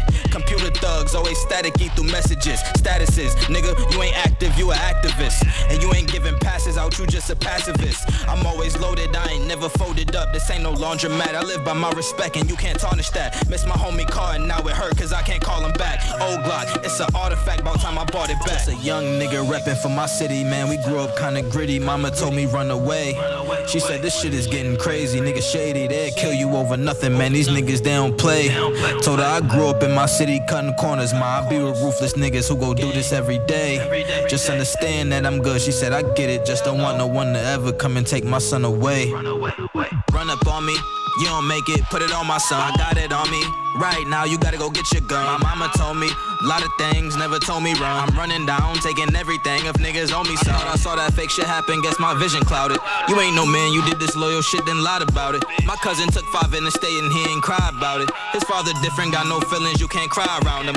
Mixing lean with Percocet, feel like my soul was gone. My bitch got up and left me, she ain't care about what was going on. My father died, I can't accept this shit, guess I'm still holding on. Was stuck up in the streets, I didn't know where I was going wrong. This nigga wanna sign me, but I think he wanna own my song. Glock on my hip, 23, but this ain't no LeBron. Lately life been getting out of hand, don't know what's going on. Niggas think ain't nothing wrong just because it's foreign car.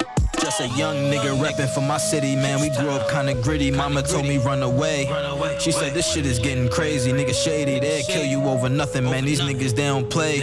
Told her I grew up in my city cutting corners, ma, I be with ruthless niggas who go do this every day. Just understand that I'm good, she said I get it, just don't want no one to ever come and take my son away.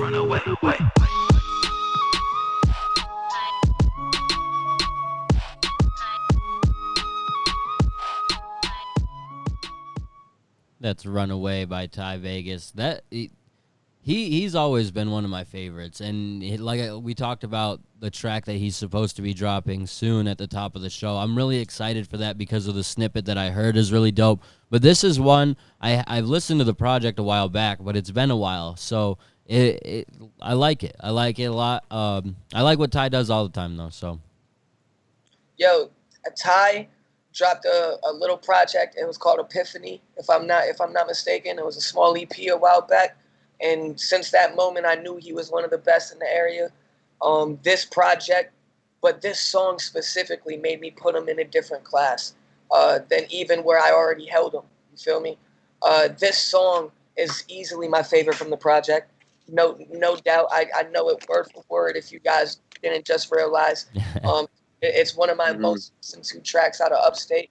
I had it as like number 2 in my playlist, Cannon's Picks, for at least 5 months. Feel me? Like this track is so crazy. And a little Easter egg, me and Damiano have a song to this beat that'll never come out because I heard what Ty Vegas did to it, and I was like, nah.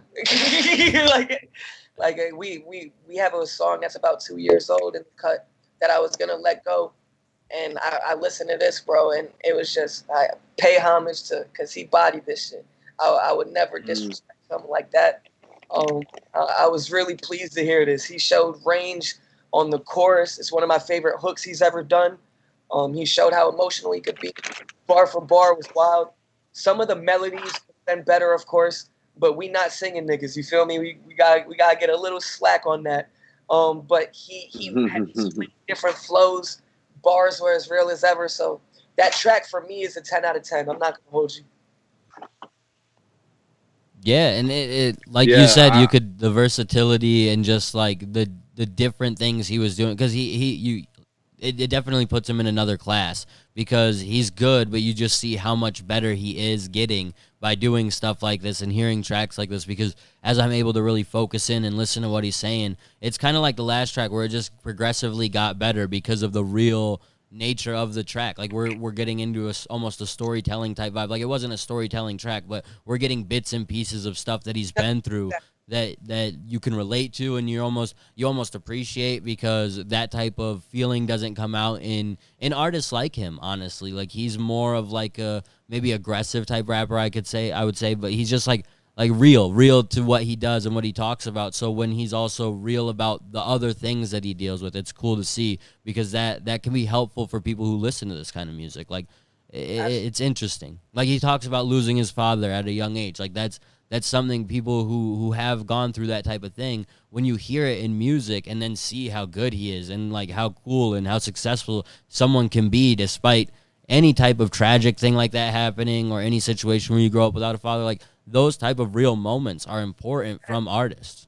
So that's what I'm saying. Like if you break it down for real, I mean, it is a storytelling track, but not in the way that like you just said, of course. But Son told 6 different stories. The chorus is a story, and he told little stories every verse. The second verse is my favorite. And if you really broke it down, man was talking mass incarceration, recidivism. He was talking black on black violence. He was talking about depression at one point. He was talking like classism. Like there's hints of real deep shit in there. He just articulated it in a way that was near and dear to him. But there was really like, if you put it in context, there was a lot of those themes throughout the song, which is kind of profound. Mm-hmm. It's a fact. As just a street, and I don't want to just call it a street song, but as a song that comes off as like a hood fucking banger, for you to drop all that like wisdom and that pain and that true introspection into who you are, like that's what puts that song over the top for me, and why it's one of my favorite tracks on that album. Yeah. He had a lot and of... the beat is just crazy. Son, the beat, like the flutes are going crazy. That shit is... A2 produced that, and it's called Bamboo on YouTube, bro. I almost bought the beat, son. I was tight when I heard it, when I heard this song, because the beat is so fire, bro. But Son did his fucking thing. So shout out to Ty, because he's proven back time and time again that he can do many different things. He can collaborate with different artists, and also hold his own as a solo act. And there's something to be said for that. You feel me? Yeah, and the last time we talked about him, he was making more of like a comedic track. This next track that he's dropping is more of like a socially conscious, what's going on, because he's referencing like the president and that type of shit. Like he's talking about... I think so. He dropped a snippet, like a minute preview of a video of something that had some tones of that. So, which and maybe I'm mistaken, but I saw Ty preview 2 different songs this week. Okay. So I'm not sure which one he's dropping. One was maybe he's coming with a full with an EP or a project. I mean, that would be crazy. I'm not a fan of I'm not the biggest supporter of cross promoting. I think that makes it confusing and takes away from one release. Hopefully it's a project. If he's promoting 2 singles at the same time, he's got to give room for them to breathe and focus his dedication, especially on something social like that. That's time sensitive right now. It'll always be relevant, but you got to strike while the iron's hot. You feel me? Absolutely. So keep an eye out for that, because it looks like he's dropping something soon. Not necessarily sure exactly what that is. What I have next for you, though, is something that should be dropping soon or at some point, I guess. I don't have an exact date on this. Ty Esco sent this in. It's a track called Liar Liar. Let's just jump right into it. We've talked about Ty Esco before. There's no need for too much introduction. I want to hear what you guys think of this one. Get it.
Shit better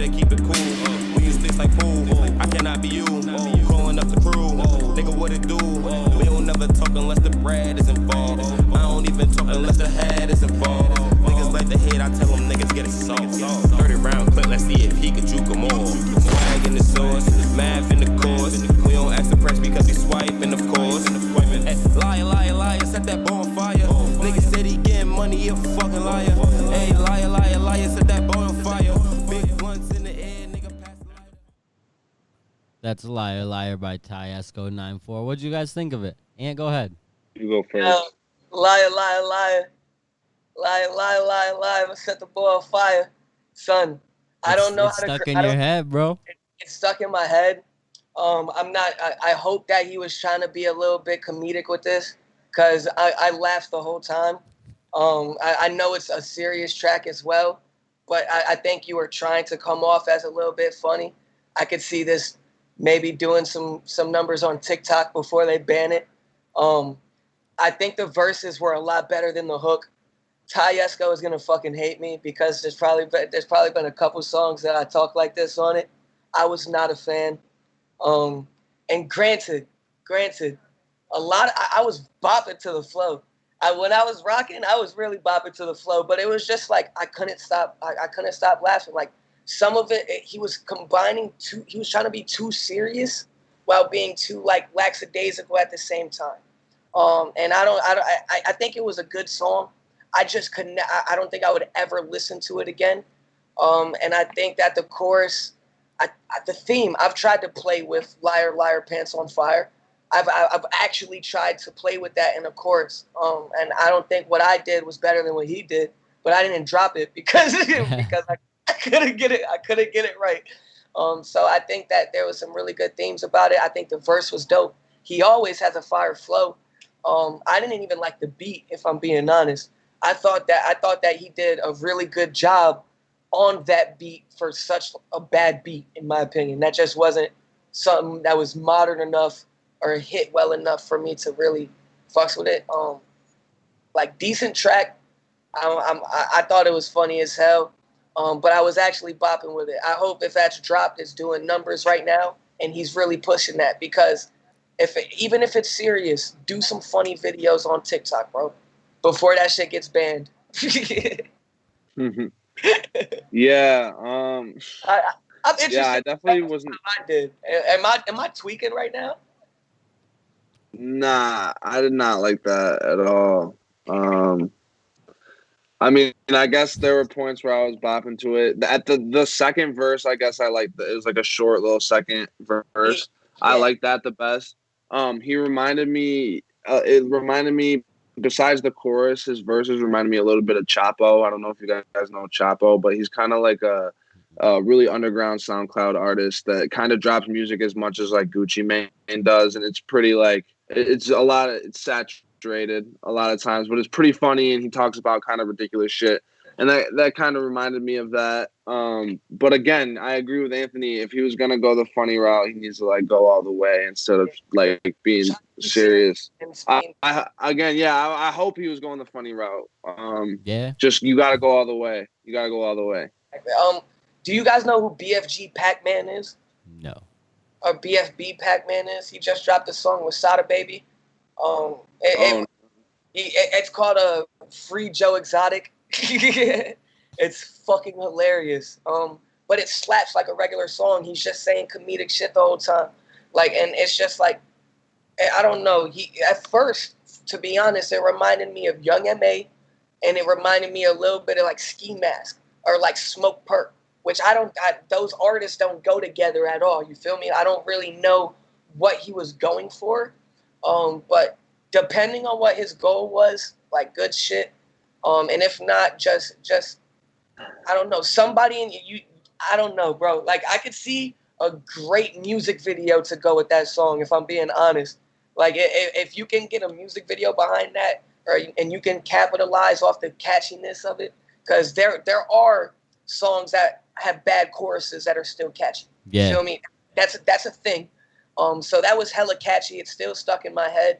And I don't know. He should try to capitalize that in any way he can. Yeah, But I don't think it's actually released yet. He sent it to me. I think it's something. Maybe he's just looking for critique, wants to see what people think about it. And I would say maybe hold on to it. I was gonna say, let me just be honest, Tyesko, you are a good you're a great artist. Actually, I've heard some really good shit from you, bro. Some shit that I hold highly, and I don't think this represents you well. Like if like how Andrew was saying earlier, if a new artist heard this from you, would they go to your other music? And I don't think this is the song for that. So I feel bad because this is a couple times now I've been critical of you on this show, and one time you got a little defensive. I never want to make it seem like I'm really coming at you. I just got to be honest on this platform, as we all do, and give the criticism that I would give anybody. Yeah, and that's why you send it into the show, man, is to get critiqued and hear three people's perspective on it. I played it because it was sent in. It's definitely not my favorite Tyesko song by any means. It was very borderline to almost exactly what I said with the Ty Burst song earlier, and the fact that it was just going on too long. But he almost, for me, he cut the chorus at just the right point where it wasn't too bad. But I can also see where anyone else would have a problem with it, and I could totally understand it because it is a bit much. I would say Ty Burst track was a lot better than this. Oh yeah, I'm not saying that they're equivalent in nature. I'm just saying based upon that the repetitive nature of the songs is all I'm comparing. I think another thing that might be throwing this off is just playing it after Trey Yates and fucking Ty Vegas. I have such a habit of doing that, man. Of ending up picking the wrong station, the wrong lineup. You brought some flavor to the show. You feel me? That was fun. Regardless of what I just criticized of the song, I had a great time listening to it. It just wasn't a song that had a lot of redeeming qualities to me. You feel me? But I maybe that's a good thing. I was just sitting there bobbing the whole time, and it might have seemed like a joke, but some of the dance moves I was doing was funny, but I could really bob to it. As much as I didn't like the beat, I think he did that justice. I sent Kels, Mr. McBean, I sent him a song the other day, and he was like, yo, bro, you did your fucking thing on this, but that beat is atrocious. I hate that. And I was like, okay, my bad, Kels. So, it's a thing, and I think we all have examples. Process just did the same thing to me. I sent him something for him to get on. He was like, bro, I would be upset if this ever sees the light of day. He literally said that, and I was like, I haven't listened to the it's a hard thing to hear as an artist, especially from another artist. But the more you get used to it, the better you're gonna get, because you can't take everything everyone tells you as gospel, no matter how good of an artist they are. But you should take the critique and utilize it in whatever ways you can. So I'm just a random kid in Ithaca, New York, listening to rap music. You feel me? Fuck my opinion. But that's what I would say if I had to critique that song. Facts. And well, your track is up next, Ant. So go ahead and preview or intro that. All right. So the intro that I have is not going to be as near and dear as the last one because I don't really know this nigga like that. But I'm not gonna lie. When I dropped this song, I mean, when I listened to this song for the first time, I listened to it every day for probably a month. And I went back, I stopped listening to it for a couple months. I went back and listened to it, and I was like, I don't really understand what made me listen to it every day for a month. You feel me? It's a good song, but I was bumping this over mainstream artists. I was bumping this over a bunch of lyrical niggas that I fuck with on the daily. I was always going back to this track. His name's Mig Masso. I'm not sure if I'm pronouncing that right. I can't even remember the name of the song right now. What was it? Bag? Off the top of my head, I do not remember the name of the song you picked either, bro. I'll give you guys when we come back, but Back. he has some sort of relation to the Dwellers. I see them a lot together. I'm not sure if they're family or just really good friends. I'm expecting them to drop some collabs soon. So you should as well, Andrew. They're always together, and they make very similar music in a way. They don't sound like the Dwellers, but if they pair together, I could see it meshing very well. I'm very interested to hear what you guys think about this track, because when I say I listened to this 100 times, I listened to this 100 times. Bet, let's get it. Let's get it.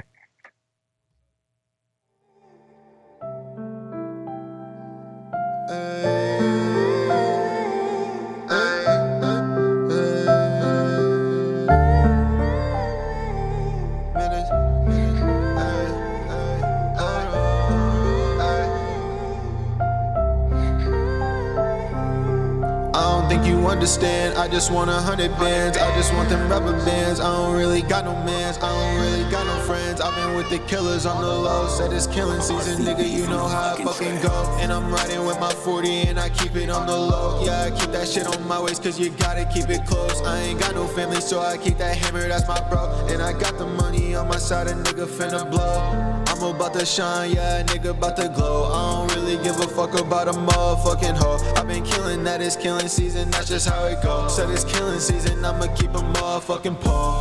Blood all on my Timberlands, New York, how I know. How to cut them grams, wrap it up and sell it for the low. I saw 20 bands before I was 17 years old. And if I get caught up, you know a nigga never fall.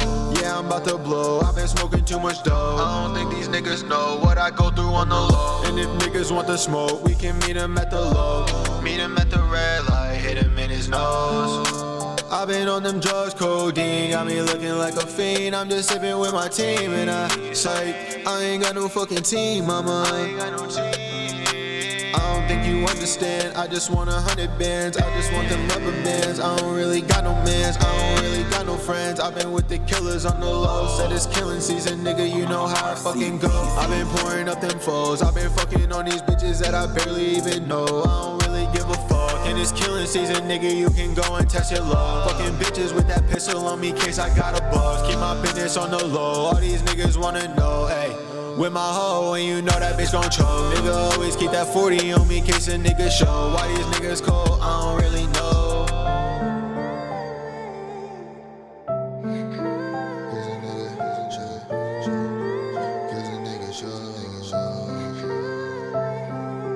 I don't think you understand, I just want 100 bands. I just want them rubber bands. I don't really got no mans, I don't really got no friends. I've been with the killers on the low. Said it's killing season, nigga, you know how I fucking go. And I'm riding with my 40 and I keep it on the low. Yeah, I keep that shit on my waist cause you gotta keep it close. I ain't got no family so I keep that hammer, that's my bro. And I got the money on my side, a nigga finna blow.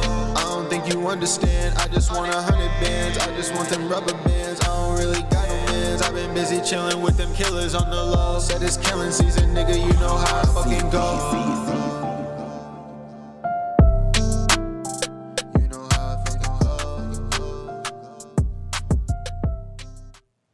And that's Killing Season by Mig Maso. What'd you think of that, Sheridan? I really dug that. That was like I always am like thinking of artists that people remind me of, but it reminds me of like some like Lil Tracy, Lil Raven shit back, like that's Lil Tracy's cousin, and it's very like melodic, like trap shit, just like nothing too crazy but simple and kind of still a little bit heartfelt. Yeah, like I think it's a dope song. I can see why. I mean, I'm actually surprised that Anthony bumped it, but I can see why someone. Yeah, like that's the type of song that I would bump like that. You know what I mean? I thought that was really cool, and it makes me want to check out more stuff by him. I guess my biggest critique would be like it could be a little more lyrical. Like when Lil Tracy does it, he has like some really clever, like kind of goofy lines in there, and like if I heard some of that, I would have liked it even more. I think, but in general though, like if he kept doing songs like that, I wouldn't be mad either. But I think if he levels up even more, he could really become like a commercial type of artist. Bro, and actually, Andrew, go ahead. I want to hear what you think about this before I give my take. Yeah, this, I could see where you get the relation to like the Dwellers and stuff like that. This honestly probably wasn't necessarily my cup of tea. It wasn't bad, not to say that it was bad. It definitely didn't turn me off of ever listening to him again. It just wasn't a track that necessarily hit really well for me, and it might have just like, because you kind of put a lot on it before we went into it, and it just wasn't a track for me. But I don't have a whole lot of critique for it. It's just one of those, it's not the sound, like, and it's weird because I do enjoy that sound, but there's like a level to it. Like I've never been a big fan of Lil Tracy, but I like a lot of people Lil Tracy's worked with, and this is kind of the similar scenario, I think, of that. So that makes a lot of sense. And I probably did put a lot of pressure on this song, but I tried to like take it away by saying that I went a couple months without listening to it, went back, and even I was confused at like what I loved so much about the song. Listening to it again right now, I know exactly what it was. It's not like he's saying very well. It's not like the lyrics were very profound. I think the first time I heard this song, bro, I was like, I don't even know what type of rapper this is. He's going on the chorus, and then he changed the flow to I've been with the killers on the low, and it's killer season, nigga. You know how I feel. Like when he changed that flow in the hook, it threw me off, and I was like, oh nah, this is a banger. A lot of the lyrics could have been better, and he repeated himself almost too much in the song. But I loved it. You feel me? I hit him up immediately after I heard it. He hit me up. I posted, I need songs to put on from upstate artists on my Spotify playlist. He sent this to me, and it was one of the most listened to songs I had on that playlist, no doubt. Shout out Mig Maso, because it's about to approach 60,000 plays on Spotify, and it's his first and only song. Yo, what? Wow. So there's nothing else we can even check out. Like that in and of itself does something for me. You know what I mean? Like even though it wasn't my cup of tea, the fact that it performed that well, and he obviously like there's so many different directions you could go when you've only released one song. Like so I would have to check for him again. And this was dropped.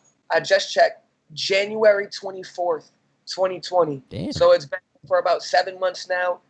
I think it was I know for a fact it was his streaming service debut. The cover art is what made me take it serious. This is a cover art that I could see as an album to like an alternative mainstream artist. It's very, very simple. It's not, I don't want to put the pressure on it like I did maybe for the song. It's so simple. Simple just like the song was, but it fits him fucking perfectly. He's somebody that I got in contact with, I spoke to. We never made an actual song because I don't know exactly how to go with him, how to pair with him. Right. But Jesus Christ, if this man dropped an EP and really toned up on his melodies a little bit and maybe structured just some of the lyrics a little better, he could blow up easily. But same thing with the Dwellers. Like if they all three made a collab project, that shit would go fucking nuts.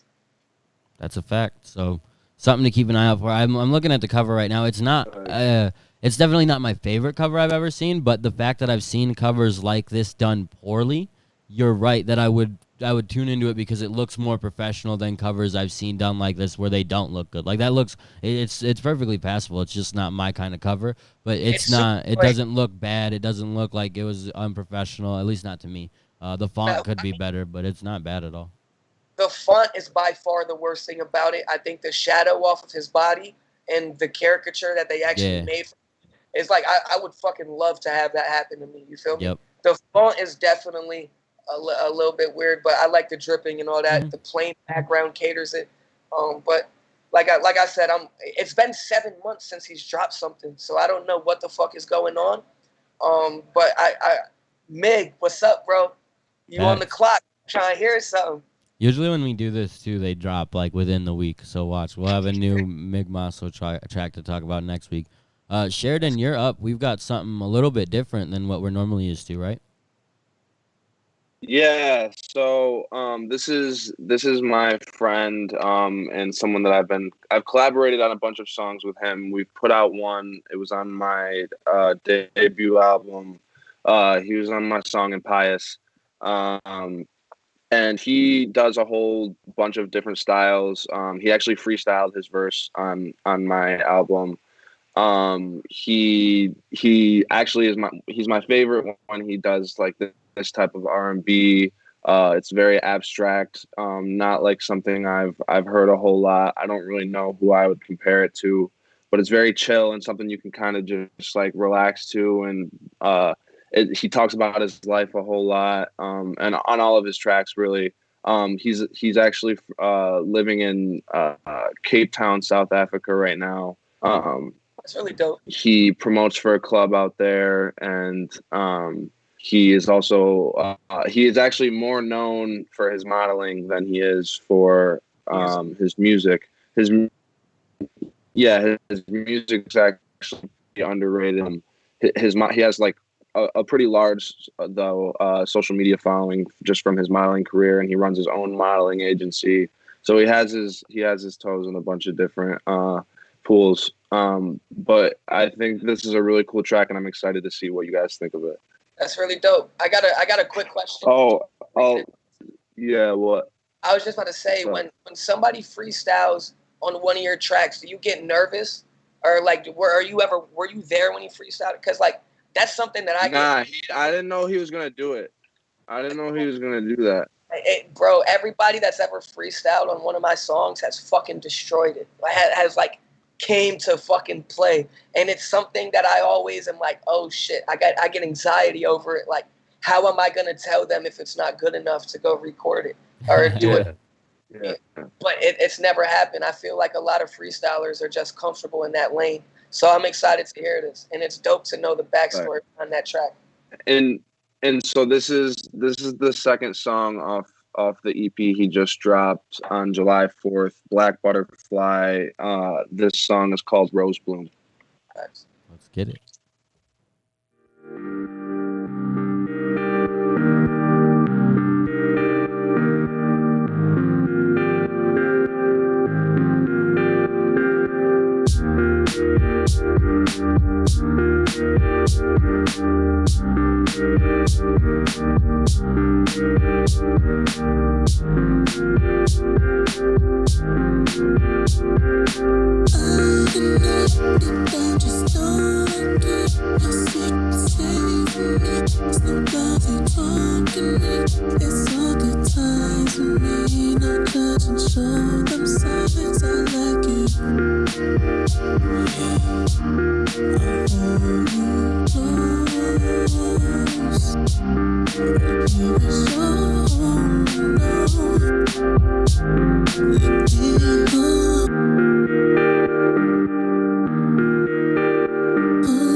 That was Sella. And what was the name of that track, Sheridan? I forgot.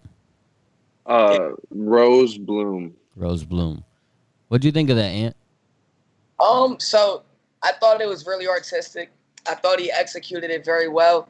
But I'm not gonna lie. There's a lot of music like this. I know exactly where to like categorize this in my head, not necessarily in words, of music that is almost illegible to my ears. You feel me? I couldn't understand some of what he was saying. You feel me? And I think it was intentional. I almost know it was intentional. It adds to the emotion. I didn't necessarily even need to understand all the words to know how good of a song it was. But that is my biggest criticism of all songs like that, is that I just couldn't understand you some of the times. It was a little there was parts that were a little profound and deep. The beat was so dope, and it catered to how he was enunciating his words and everything. If I had to critique it at all, which I'm no person to critique music like this. It's not my lane. I have no experience in it at all. I just couldn't understand all the words, and I would have loved to because I really enjoyed what I did here and could make out. Thanks. Yeah, What about you? I liked it. I thought it was definitely different. It might not be something that I would necessarily run back to, but it wasn't bad by any means. And like Ant said, the biggest takeaway that can be troublesome is trying to interpret what's being said or be able to understand, because it's like blending in with the beat so well or whatever. But yeah, that's an art in some ways, and some people really, really like that, and I do really, really like it in some capacity, but it's not something I listen to a whole lot. It's something that I go back to in waves, I guess. That style of music, I would say. It's strange. It's a very odd comparison, and you might think I'm very crazy for it. The only thing I could really think of, in terms of what I listened to that reminded me of this was like the XX Sheridan. Definitely not the same, but that was the sound I got from it, and I really like the XX, so I could see myself enjoying music by Sella for sure. It's just I almost have that same critique with the And that's XX. a different song for him. I think that's a different song for him too. Than what he usually does. Well, it's different than what he did on your album, at least. Yeah. I would say, and granted, Andrew, I think you just made the best possible comparison you can make, to be honest. Like, I think XXX, for this specific song at least, he has so many songs that are heartfelt where he's singing and being melodic over a soft beat where sometimes it's almost like he mumbles. And I think X did it intentionally, or he was freestyling. I see the relation you're making there, but I'm actually talking about a group called the XX. Sheridan knows exactly who I'm talking about, but not. It's funny because I think these are both great comparisons. Yeah, I think these are both great comparisons. So like, it's funny.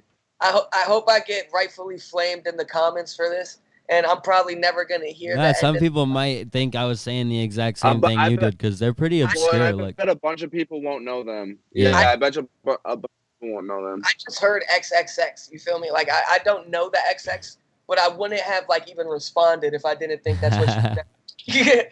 I think, bro, not that, but it's just funny because those are both good comparisons. I had never thought about either of them. So at first, I thought like, and granted, I'm not trying to compare this song to it, but the type of genre it reminded me of was Frank Ocean. Yeah, and, that too. I think that I could like. Me too. I thought Frank Ocean too. That's who I was gonna compare it to. It was Frank Ocean, and then you said the XXX thing, or no, you didn't say the XX. And that it actually reminded me of that. So that's actually the only trouble with being compared to artists like that is these like Frank is like that's a tough person to be compared to if you're any artist because what he does so well. It's very hard to do it at a comparable level. So in a way it's cool to be compared to Frank, but in the other way it's like damn, that's a whole lot I gotta compete with. So. No, it's he does a lot of stuff that's a lot harder than Frank too, though. Like he does some straight like you know how I have my song Go, like he has shit like that. But I'm saying if somebody can really put pressure on you, and the best comparison, it's not rap, I'm gonna say Lonzo Ball. When somebody compares you to Hall of Fame people, or you're coming in with so much on your back, it's hard to live up to expectations. However, I don't think comparing an individual piece of work, such as a single, to a different artist should be as big of a deal as it is to a lot of people. I know some people hold originality near and dear to them, but we only know what we've experienced so far, and to draw a comparison to the closest thing we know, I think is very valid. I know a lot of people do get that pressure, and sometimes it's hard to live up to it, but I don't think you should feel pressured by that. I'm not saying you're any better or any worse than Frank Ocean, XXX Tentacion, the XX, whoever. Those comparisons are amazing people to get, and you should hold that near and dear to your heart. And as should any artist. Somebody compared me. If somebody was like, the comparisons I get are Young M.A. and Logic, bro. And I swear to God, yo, fuck out of here. So if somebody came up to me, I get Post Malone. Yeah, if somebody came up to me and was like, yo, you remind me of fucking Black Thought, which I look at Frank Ocean as a savant and a connoisseur in his genre. And that's how I look at Black Thought. You feel me?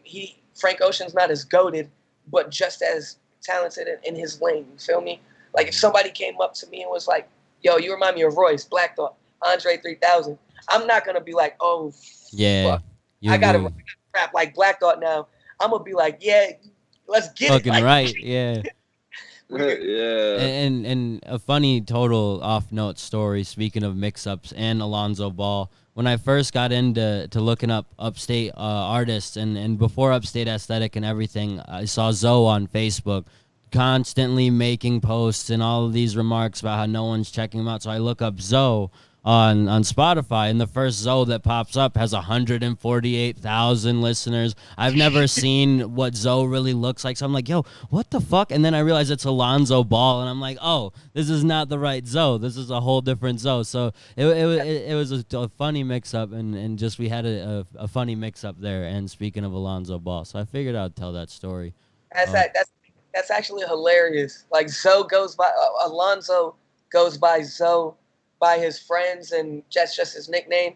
Like Lonzo Ball just goes by Zoe for his rap name. Yeah, it's kind of crazy. And some people think he's better than Dame Lillard, but that's a conversation for a different day. That's a whole different debate. I give Lonzo the Shaq's one. nicer than all of them. Facts.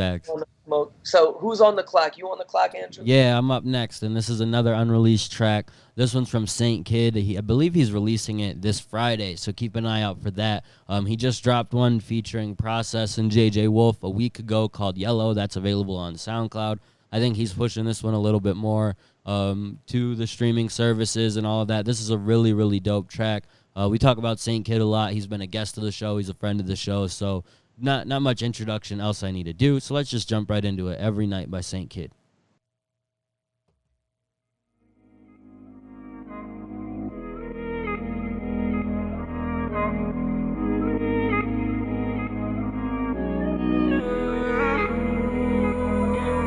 And we jumping out the whip like we stolen. And then on my phone, get the messages, ignore it.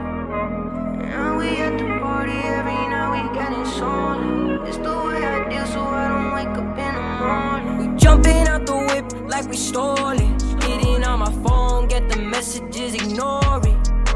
And now we at the party every night, we getting solid. It's the way I deal, so I don't wake up in the morning. Got a cash fetish, I'm addicted to these dollar bills. Shawty hella jealous, she gon' have to deal with it. All these things she saying to me, I no longer feel. I've been dreaming for so long, can't even tell what's real. I want the Gucci, Dolce and Gabbana. It's like 1 in the morning, just me and the goblins. Baby, I've been hurt all my life, I've been running. They all switched up, so I stay cautious. I need another chance, promise I won't fuck it up. I ride for my dogs, make a cause, fuck them all. And my city is crazy, nothing happens at all. And I run with some blue face, hit the bank and I'm out, yeah. I woke up with the money on my mind again. And we've been talking for a while, but I swear that I don't feel attached. And we jumping out the whip like we stolen. Hitting on my phone, get the messages, ignore it. And now we at the party every night, we getting solid. This the way I do, so I don't wake up in the morning. We jumping out the whip like we stolen. Hitting on my phone, get the messages, ignore it. And now we at the party every night, we getting solid. This the way I do, so I don't wake up in the morning. So I don't wake up in the morning.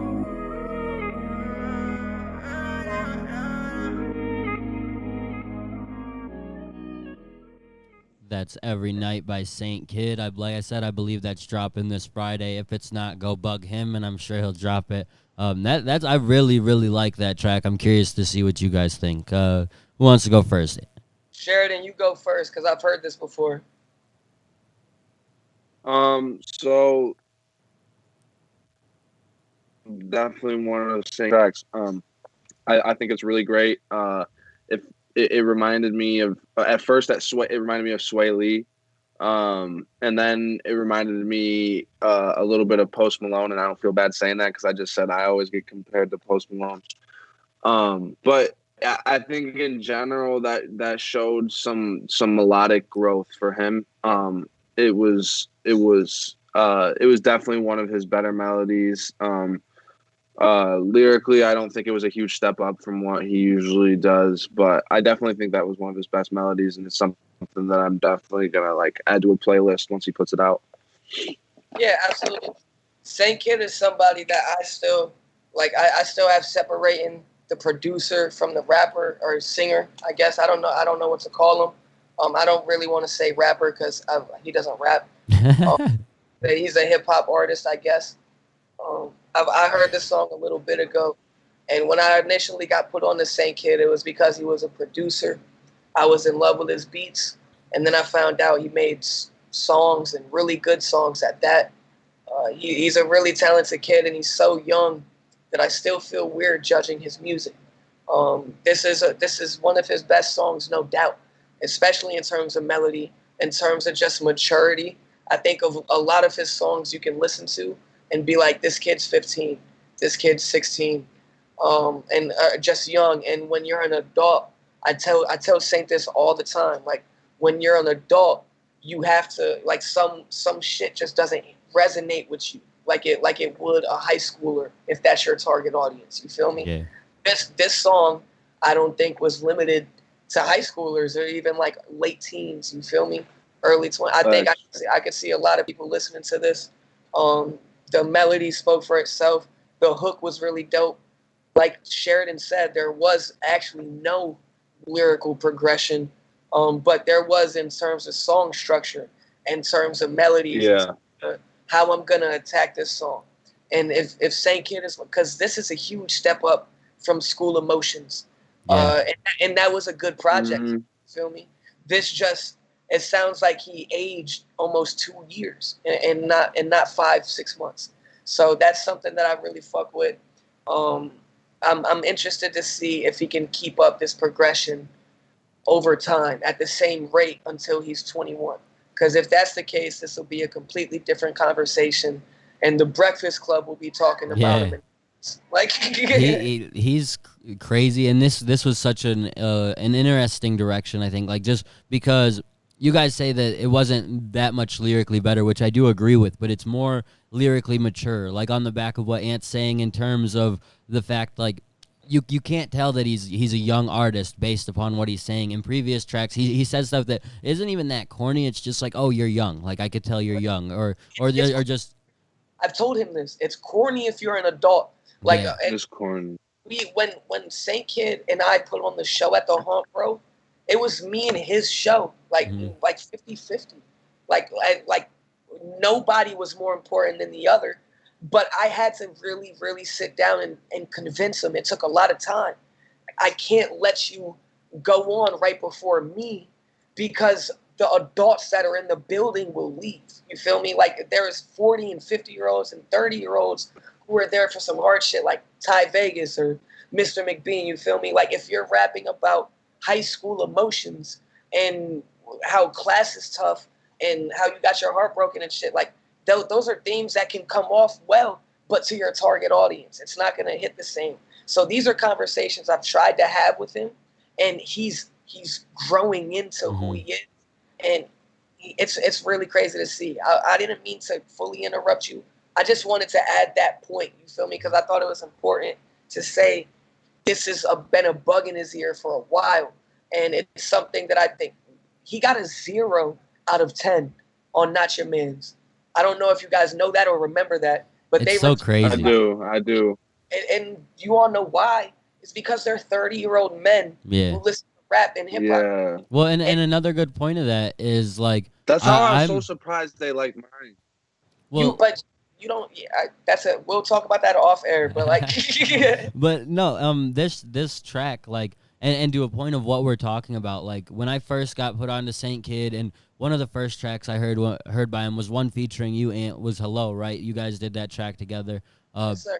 And that was one of my most played tracks of last year. I really fucked with it. But then he dropped his last project, and it just obviously wasn't for me. I'm much older, way older than he is. So it just wasn't my demographic. I wasn't his target demographic. we go back to this, and I'm almost like drawn back into a point of like, wow, I'm a big fan of this young kid who's a great artist. And as I'm listening to it, I'm thinking like, because you talk about him being a producer and everything and how great he is at that, because he is. I'm like, man, I would love to see him perform, not because he has necessarily the most great energy in what he's saying, but the production and being able to hear and the performance of that. Like there's an art to that in a performance, almost the same way. Like I want to see JJ live just because of the energy he has. I want to see Saint live just to hear that production in a live setting, because it is so dope. And what he's saying is mature enough that it wouldn't be like, oh shit, I'm in some concert for a young kid. Kind of the exact point you made. Good. So when we set up the concert, we put Kai, I think 2.5 hours in, 2 hours in, right before, because at a certain point, if you were under 16, you had to leave the building. You feel me? You couldn't stay after a certain time. That was one of the rules we had with the bar. So at a certain time, it was like 17, 18-year-olds and up. So we put Kai on right before it, and he killed it. You feel me? The whole crowd is singing lyrics, waving their hands, it makes sense, yeah. Screaming like he's a superstar. So when he drops projects like High School Emotions, I don't take points off. No. Because that's what you're supposed to do. Capitalize off your environment where you are today.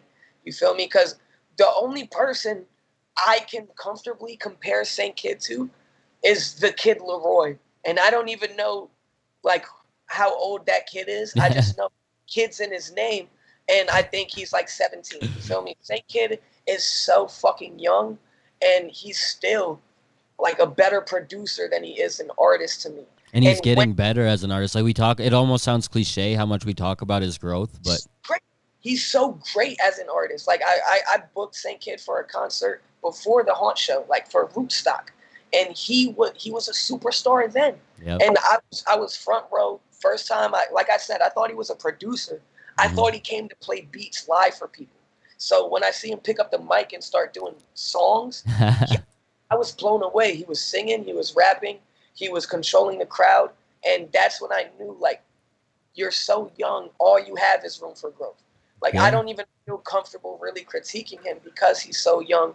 And if somebody gave us professional criticism when we were that young, it would be hard to take. You feel me? And honestly, like, to an extent, like, one, shout out to him for sending that into Not Your Man's and getting the critique back for it, because any critique at all is going to be beneficial. Like, just getting used to getting critique back is one thing. But to a whole other side, like, don't take the fact that me and Ant say that it's music geared more towards younger people and change your whole style and start trying to gear your whole wave towards older listeners, because Ant already said you're almost a superstar in terms of, at least locally, in terms of that demographic, in terms of the younger artists. So keep doing what's helping you, and you can continue to do stuff like this that is a little bit different for people like us, so we'll continue to check you out. But what has made Saint successful, like, because he is one of the most popular artists in terms of, like, getting people to post on social media and comment on everything he's got going on. So to see that, don't change everything you're doing just because it's not for us. Like, I appreciate him continuing to make new music and grow as an artist, but don't think he's got to get out of that whole high school mentality, because that music has worked, and you don't want to flip everything and have no demographic. You have an established demo. So many artists would love to have, he probably has like 50 to 100 people that would at least guarantee check out everything he does, buy merch, like all that shit, go to a show locally. So, like, people, that's a great start. So Sheridan, you know what it's like to drop music in high school. I know what it's like to drop music in high school. I know what it's like to drop music in high school. That's the only one I can relate to. That's comedy, bro. Like, you actually do. I slipped my mind at the time. But I thought that I was super professional back in the day, bro, because I started doing shows in 11th grade and going city to city, staying in hotels, performing with DJs and people I didn't know. And Saint Kid is leagues above maturity, professional-wise, in terms of structuring songs, all that, than I was in performance. How you handle venues, managing relationships with important people. Like, he has all that in 10th grade. I didn't even start thinking about that till senior year, like the end of senior year. And I'm still learning how to do that shit. Like, St. Kid carries himself in a way that a lot of 25 and 30-year-old local artists just don't. You feel me? He gets opportunities and knows how to speak to people in a way that people that have been in here their whole life they just don't know how to do it. So that's something that's going to take him a very far way. My hat's completely off for the young blood, because I wish that I had that professionalism. If I had that professionalism with that drive back in the day, Jesus Christ, it would have been scary. Absolutely. And the professionalism is a whole different point. And that's like, for such a young artist to have so many different variables that you already have to work with, and the production bag, and being a dope artist. Like, the music he makes isn't bad at all. Like, so it's so crazy to see, like, the potential and opportunity there for him. And it's fun to see that he's starting to roll out new music. And it's dope to see the growth and the change for St. Kid. Like I said, we had him on a couple months back, and this is like a whole different level from the track we played back then. So, absolutely. How do you guys compare this to Yellow? I like this a lot more than Yellow, but Yellow wasn't really my thing. I like this a lot more than Yellow. But he was trying something different with Yellow a little bit at points. I don't know if you guys noticed how Yellow cut off at the end too, where he was at that point where he was trying to do sort of that loud yelling sound that JJ does. But then I think he just couldn't. Either it was meant to be comedic, or he couldn't get the verse, so he just went with what they had, which came off as like a laugh. Like that, it didn't hit for me. One thing that I gotta also give credit to, because I know this to be a fact, is that the person engineering St. Kid's music is also getting so much better as time goes on. Mm-hmm. I want to give a big shout out to D Brown. He mixes all the Bravo shit. He mixes all the St. Kid shit. He mixes a lot of music that comes out of this area. That's who's going to mix all the music that I've been talking about dropping with St. Kid. D Brown's hands are on it.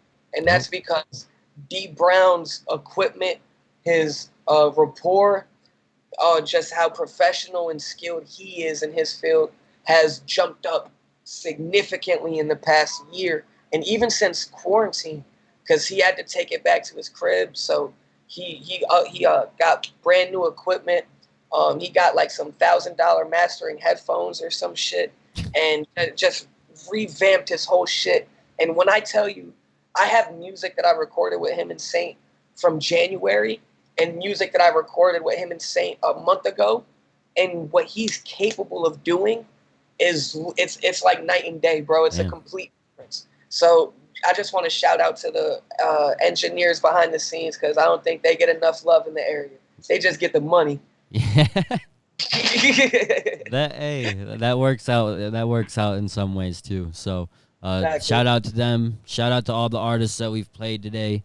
If you're an artist listening, make sure you send us some music. Get us something to play next week. If not, we'll find something. We always got something new to play.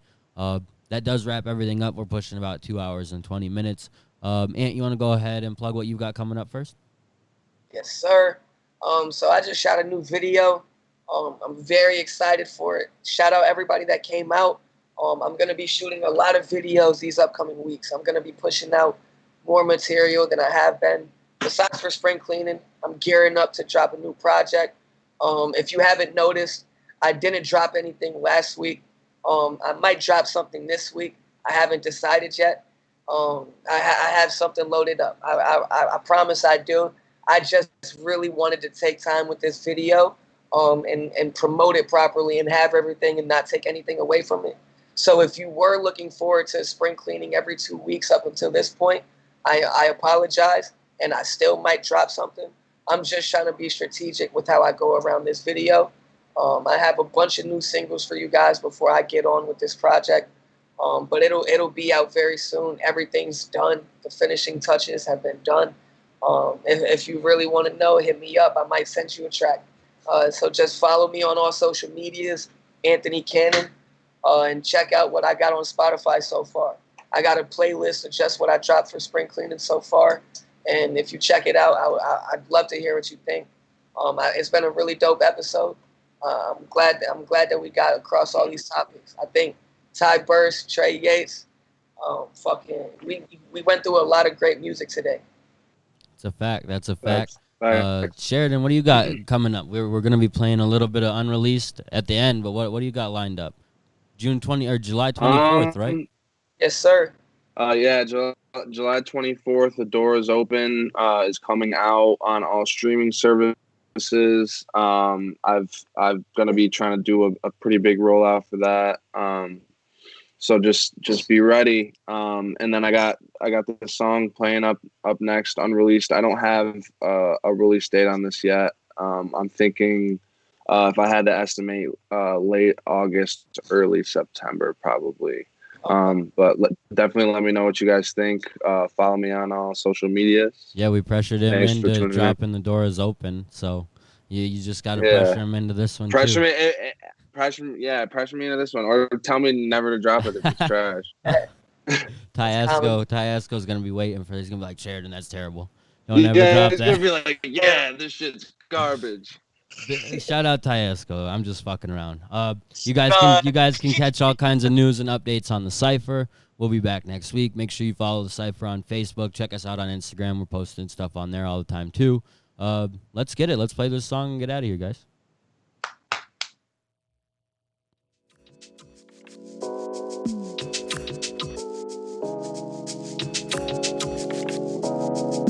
Baby, stop pretending that we aren't more than friends. The way our movement blends, you broke my scale, you so much more than time.